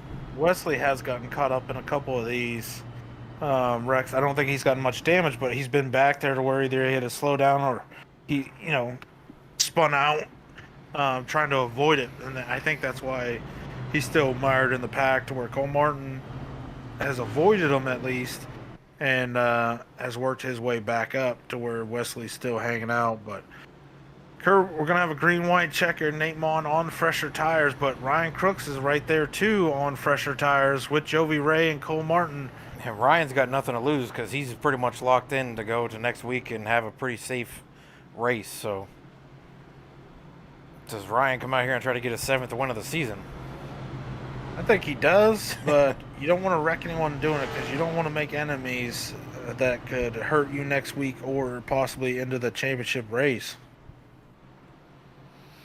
We'll see what happens here. Is Nate Mon's going to bring him around here, and we'll go into the next restart. Chris Murphy going to be starting 2nd. Ryan Crook's going to start 3rd.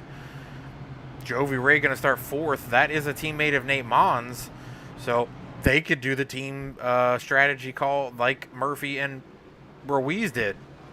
Yeah, and they could get Jovi Ray to get to the outside of Murphy, and Jovi Ray could find himself in 2nd, fighting his teammate for the win.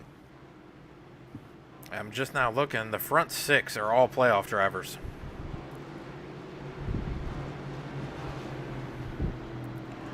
Down the back stretch we go for hopefully the last time under yellow.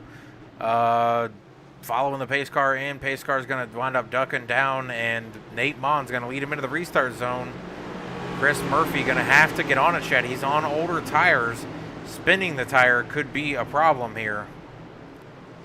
Yeah, he's got to make sure he's looking and listening, because he's got to get on it when that 21 does. He cannot afford for Jovi Ray to be on his outside coming off of turn 2. And can't afford Ryan Crooks to get underneath him. And Ryan Crooks just shoved the 7 into that corner. Yeah, 7 though, going to be able to clear Jovi Ray for 2nd place as they come out of turn 2. Jovi Ray going to get a run. Oh, bounces it off the hits wall. And the 2 gets loose. 2 going all the way to the inside, and the 39 just blasts the tires. Yard sale on the backstretch for Wow. parts.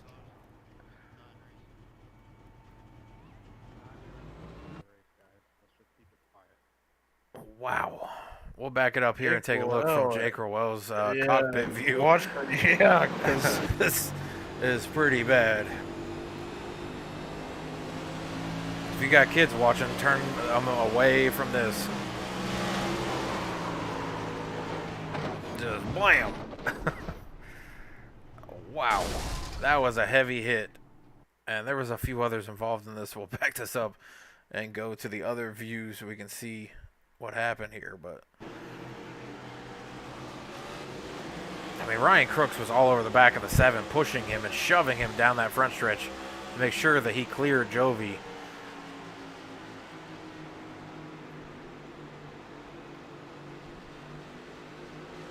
And I don't even know what happened to the 30. Oh, 23 bounced it off. The 2 gets loose, clicks into there. 39 bounced it off the 31, gets some more damage to the 31. Wow. It is a good thing that these iRacing things do not give us real effects, because that would have hurt. 31 though is pretty clean, besides the back bumper where the 39. Gonna have to get that fixed again. Nah, at this point, I just let it eat. The back don't hurt you as bad as the front. So I thought the back was the only side we didn't have to fix. yeah, I'd say Now it's he's gonna have to. end the night for Jake Rowell, possibly the 2 as well. So it's a good thing Ryan Crooks did get. Well, he's back on track, and his car looks pretty clean. Yeah, he didn't have a whole lot of damage there. Right, he's got right front damage. And I don't think he's going to get it fixed in time.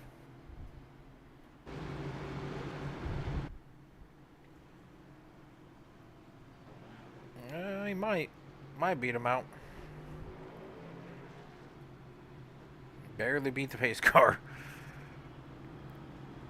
Yeah, he didn't get it all fixed, but I think he'll be okay as long as it's still. It's the green steering white all right. checkered. You just got to make it 2 laps here.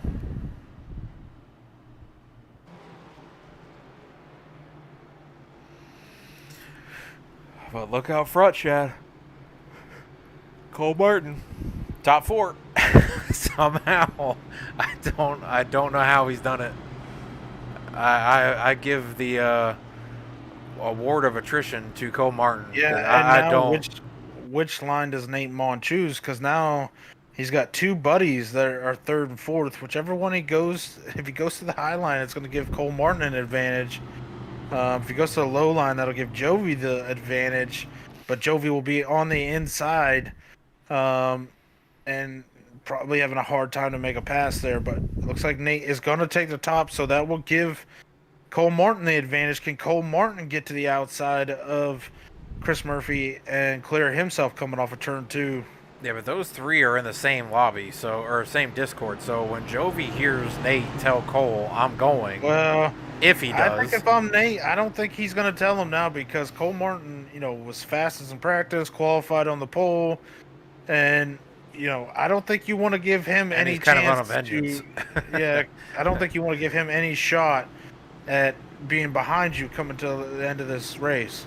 Yeah, his car also says Death Wish Coffee, so pretty sure he's got the Death Wish right now because he is all about going to the front and getting this win.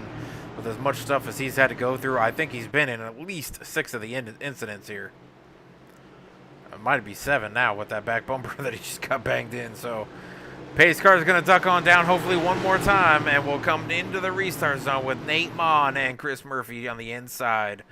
Restart zone we go. Nate Mon going to get on the gas. Cole Martin right on the back bumper. I think they were communicating, Chad. Yeah, Cole Martin clears the 7. Well, not yet.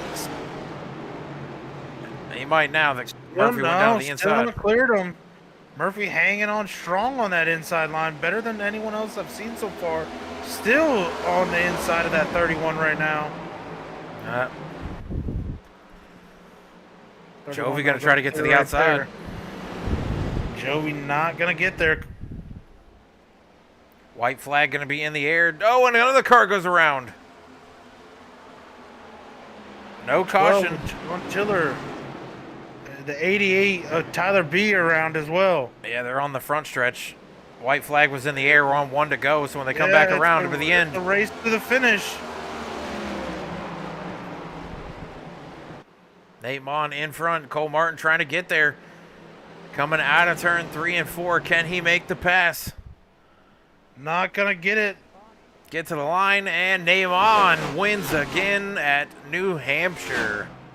Cole Martin coming all the way back to 2nd place, Chad. 3rd place is going to be Chris Murphy in the 7. Jovi Ray going to bring it home 4. John Osborne, top 5. Ryan Crooks brings it back to 6, Chad.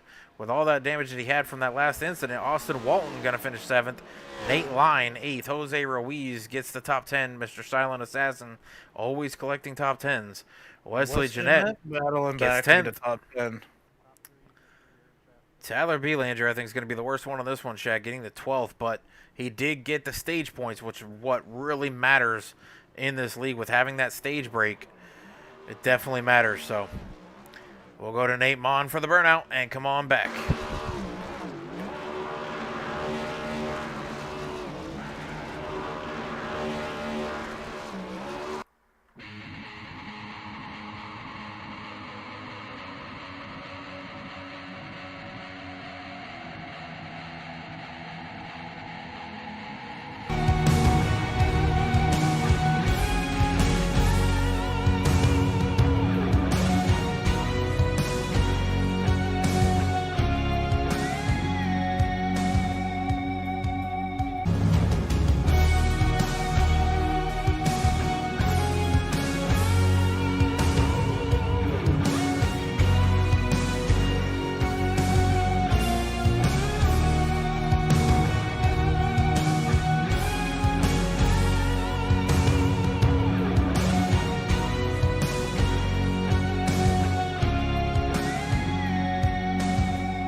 All right, we're back here for Velocity Motorsports playoff race number 4 at New Hampshire.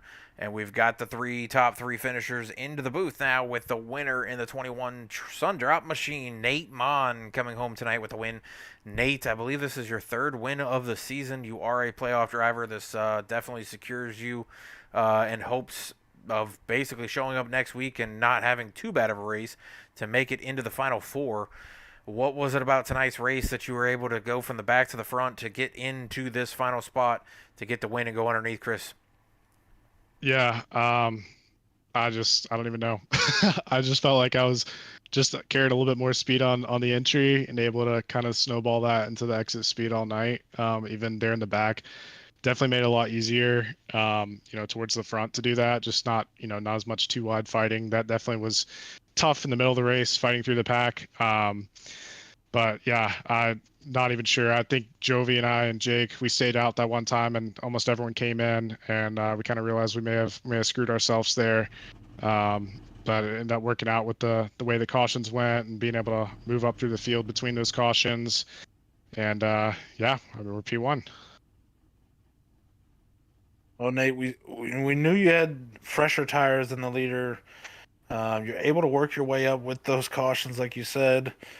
And then you get into second, and the cautions keep coming out. Were you a little worried at that point, like you may just not have the laps to be able to make your move to get to P1? Yeah, definitely. As I knew, I was just not good at all on the restarts, unless I had the flag in hand. So I mean, going into one, it was honestly a real dogfight, just to fight for second that whole first lap. So yeah, I mean, I felt like I could, get behind Chris, but I knew that I probably needed, a few more laps. I was definitely starting to get worried there at the end, restarting right behind him, or I guess right beside him, that I was just going to run out of time. And I mean, he pulled some absolutely beautiful moves. At that point, I almost was like, dude, you got it. Like it's yours, man. But it just worked out. I think a couple times we both washed up a lot into 1 and 2. Just could not grip up there on that top lane, and we were able to slide underneath him on the exit. One time he washed up and I didn't. Almost made the same mistake as he did the next lap. Caution kind of saved me a little bit there, but I mean, hats off to Chris and Cole for making a huge rebound. I know Chris and I kind of got into it early, and he got into me into one, but I mean, I feel like it was between us three. It was I don't know about Cole. Cole got in a lot of incidents, but between Chris and I think other than that, we kept it pretty clean. Definitely worked our way through the field. So, definitely hats off to Chris for that. Well, Nate, like I said, I believe this is your 3rd win of the season, and you are a playoff driver. This should give you a little bit of buffer to go into Charlotte next week. But you got some people out there. AK13 was rooting on you and says, yeah, or yay, Nate and Cole. And then Joe Mon just came across the chat as well saying, way to go, Nate. There was a couple others in the chat, too, that were rooting you on. So, give us a little bit of a shout out here to whoever was rooting you on and any sponsors, friends, family, things like that. Yeah, absolutely. So AK is my fiance, so she was definitely supporting tonight, and Joe's my dad. I know him and my aunt are always supporting me every race, and always text me after, and it honestly means more than they know that they tune into these races, especially sometimes when they're not the cleanest things. I can only imagine how sometimes it's very boring on the caution laps, but I'm so appreciative that they support me and doing this and watching and everything, and hope to give them some entertainment. Unfortunately, we'll have to learn from Tyler what the start and park rules are, because I will not be able to be here next week. So it's a real bummer, but definitely want to come out tonight and give it my best shot, and I'll still be around for the championship race even if I'm not in it. I've had a lot of fun this season, but definitely kind of sucks, but just one of those real life things that get in the way. So it is what it is, but I'm making the best of it, having a lot of fun this season. So, and I mean, I feel like I'm learning a lot as well. So, total season's not a wash or anything. Definitely, collected some league wins, got a little bit more confidence under my belt. So, had a lot of fun. Well, definitely appreciate you coming up into the booth, and congratulations on the win. I don't know what the start and park rule is with the passes that they give for each race when guys miss, but With the points you got tonight, I don't know if it'll secure you in with a starting park or even getting the provisional or whatever it's called. But we'll see where you come out next week and go to the championship as your car just blew up on the finish line. But um, Yeah. we'll see where that comes out, and good luck. Yep. Thanks, guys. Y'all have a great night. Yep. All right, we'll bring up second place, and that is the one and only crash dummy, Cole Martin. Cole, you've got more dents in this car than I've seen in some demolition derbies. You had no front bumper at one point. I mean, you looked like the Honda Civics that were getting the new upgraded bumpers and people doing stuff to their cars at one point. You were able to go down pit road. You spent a lot of time going in and out. If we'd have ever had green flag pit stops, I feel like you would have been a professional on getting onto pit road because you'd been on it so many times. But I mean, what does it? I mean, what does it say for your resolve of saying I'm not quitting? I'm going through this. You had no fast repair after like the first 30 laps or 40 laps or whatever it was, and then you just battled. Well, I don't know how I did it. These things are just tanks, I guess. So, yeah, that first or the whatever caution I took out Wesley, I'm really sorry about that. I didn't mean to. I got just loose and it just bobbled, and then we just got hooked together and just launched both of us into the fence. But I feel really bad about that. That's where I feel like everything started going all the crap. So, sorry about that. But yeah, after that, I just kept on. I don't know. It feels like the crash just found me somehow.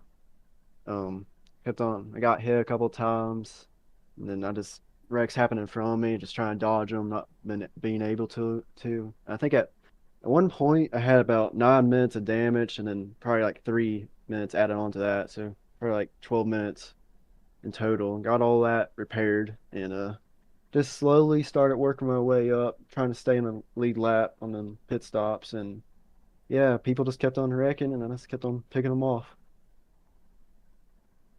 Well, Cole, tonight you unfortunately did not get any stage points, but you rally back to get second, which will definitely help you as far as your chances next week of getting into that top four for the championship. Me and Kurt, we were joking. We seen your car. It looked like a modified. You come down pit road, I don't even know how many times, but you finally get it completely fixed. And, even when it didn't have a bumper, you were still fairly quick. How was the car driving at that point when you didn't even have a front clip on it? Uh, Driving like a brick, I guess. It was my wheel, half that race, my wheel was probably 45 degrees left, and it was just a brick. I had to go down the third gear to make it turn. I was actually making some decent time.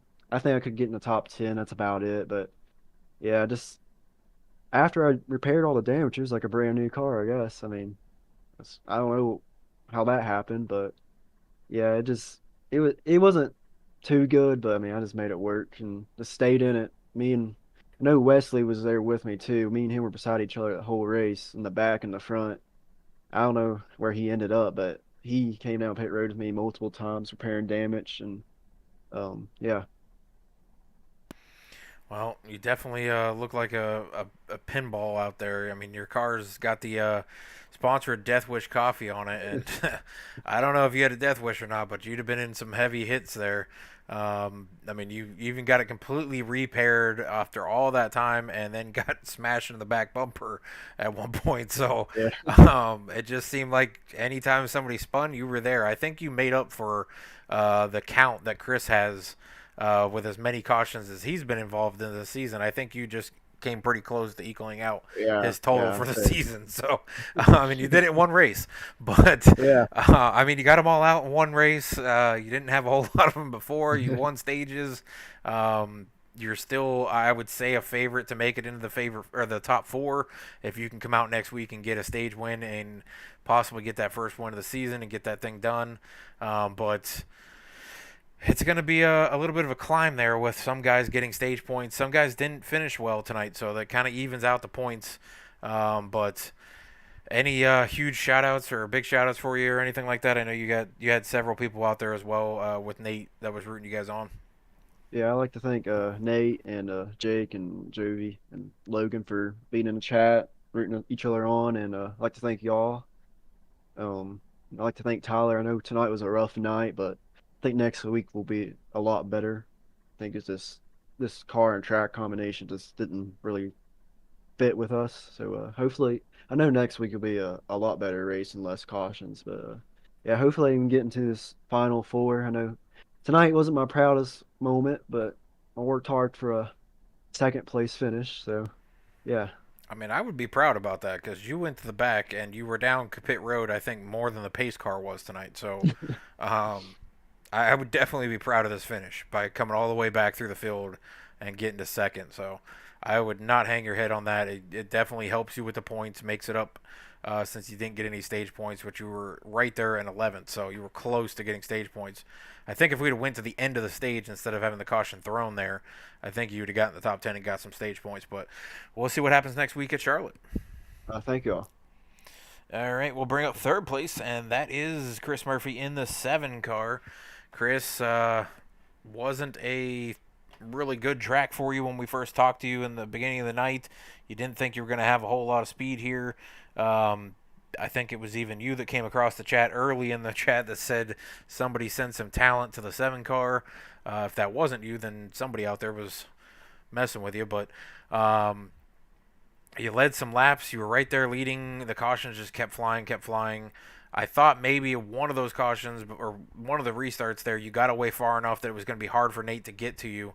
And then it just kept coming and kept coming with cautions to where it just eventually he was going to get you. And on the restart that he got you, it didn't look like you timed it completely right like you did with Jose behind you multiple times, to where Jose was able to battle the 21 and allow you to get away. Is that what you saw from your car, or is it just you were? I think you had like 15 lap older tires too. So is it the tires that maybe came into play, or was it the speed that you just didn't have completely like the rest of the guys, or was it the restarts?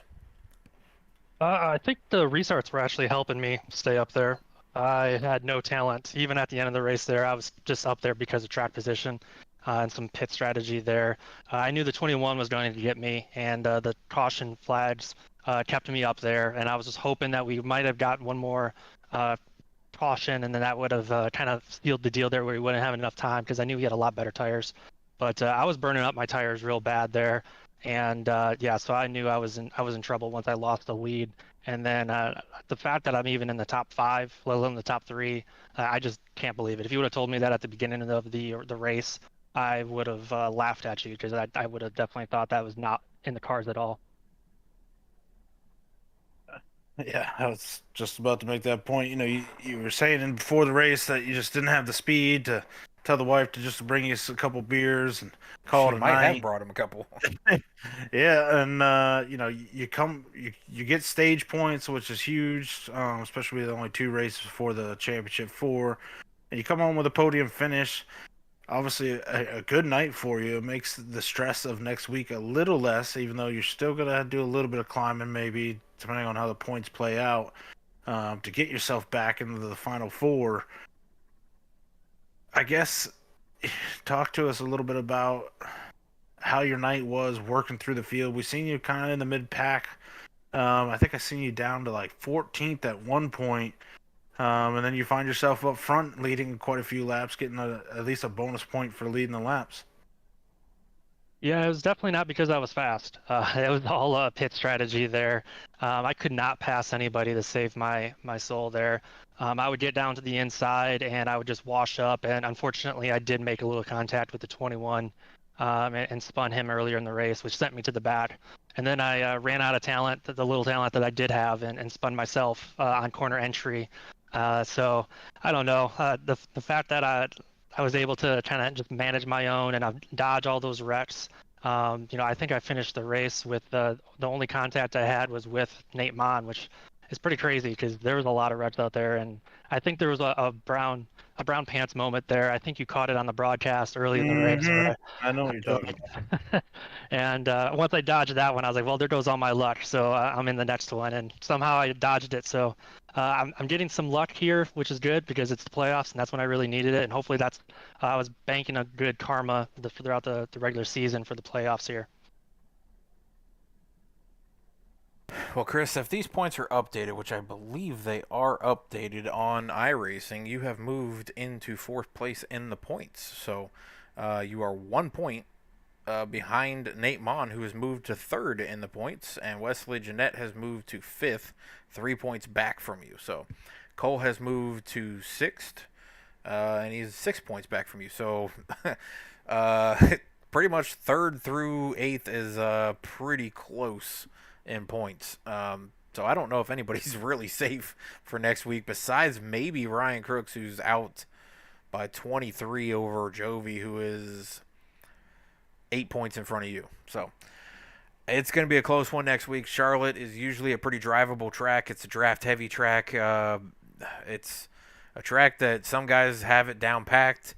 Hopefully you can come away and get some points there and see you in the Final Four again. Just like last season, going for 2 in a row in the trophy business there. And since Nate says he's not going to be able to make it and may have a starting park, that may move him out of the top 4 if you can have some good points. And Cole could move up into the top 4 if he can squeak by Wesley Jeanette, who's 2 points in front of him. So there's definitely some openings there for 1 or 2 of you to get up into there and stay into the top 4. So any shout-outs for you, anything like that? I know you had a lot of people in the chat. Yeah, it was a busy chat tonight, it appears. So I got to start out by thanking my smoking hot wife for supporting me, as you saw in the chat. She lets me do this week in and week out, and without her, I definitely wouldn't be able to do this. Thank my dad for tuning in and being able to throw some support out there. Thank you to you both for putting this broadcast on. It's always a great broadcast. Of course, I won last week, and your broadcast wasn't going on, so I was trying to make up for it this week, but I just ran out of time. But thanks to Tyler for putting on such a great league. This is only the 2nd season, and it's been by far the best league I've been in. I really enjoy it, and thanks to Rip It Energy Fuel, iRock TV, and just everybody tuning in. Thanks so much. Well, we definitely appreciate you guys putting on the show on track, and Shad, definitely appreciate you always being here in the booth with me to keep me company, and we can bounce stuff off of each other. You made some people laugh out in the chat with the there's a bear crap in the woods comment, so we'll have to come up with some more for next week if we have some more cautions, but I don't feel like we're going to have it at Charlotte. I think it's going to be a good race. It's going to come down to the nitty-gritty on any situation with points for stage, where the ending position is. All of that's going to come into play for next week's race to see who moves on to the Final Four race at Iowa.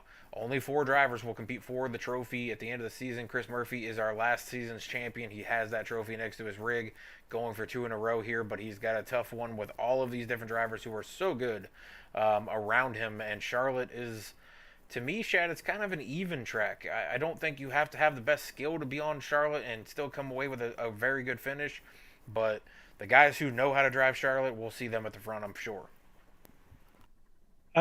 Yeah, I mean, Charlotte's the typical 1.5 D-shaped oval, high banked. The only pretty much problem areas, getting into one, going over the hump can upset the car, and then 3 and 4 is not like perfectly rounded. There's a little bit of a hitch in that bottom groove, so you have to hit it just right when you arc it in. And coming off of turn 4 can sometimes be a little loose, especially on newer tires. But for the most part, it's going to be fast. You can run too wide there, and the pressure's going to be on. There's so many guys competing over what we think maybe 2 spots, if the whole Nate Mon thing. So it's going to add the added pressure. I mean, Murphy's already been through it, winning last season, getting that big trophy, which if they get the same trophy, it is quite a large trophy, plus the payday. Like a 5-foot trophy. So yeah, next week's going to be definitely a great race to call. Hopefully the wrecks are to a minimum, which, I mean, Charlotte's fairly, like you said, it is fairly easy to drive. There's only a couple spots and they're not terrible. But tires do matter at Charlotte, and the speeds. I think everyone's going to be fairly close. You may have a couple guys that can run a tenth or two faster than maybe the rest of the field, but for the most part, everyone's going to be close. And draft always plays a huge part in it. And I can't wait for next week. It's obviously going to be better than tonight. But still, I mean, these guys were trying. Obviously, the conditions with the cars and getting used to the track. It's hard to get a handle on that when you don't have a long run to hit your rhythm and hit your marks every time. But we'll get to find out our final four after next week's race, Kurt, and then we go to the cornfields of Iowa, and that track is not easy with these cars. So looking forward to it, and can't wait till next week. All right. Well, we appreciate everybody out in the chat and everybody that came in for the viewers and stuff like that, and appreciate the drivers, and as always, appreciate Tyler Belanger for putting on this amazing league that we've been able to call and do the broadcasting for. And even though we had cautions tonight, it was still entertaining. Racing is racing no matter what happens, so we definitely had fun. Chad, I, as always, appreciate you being here, and we'll catch everybody next Tuesday about 7:30, 7:45. We'll go live.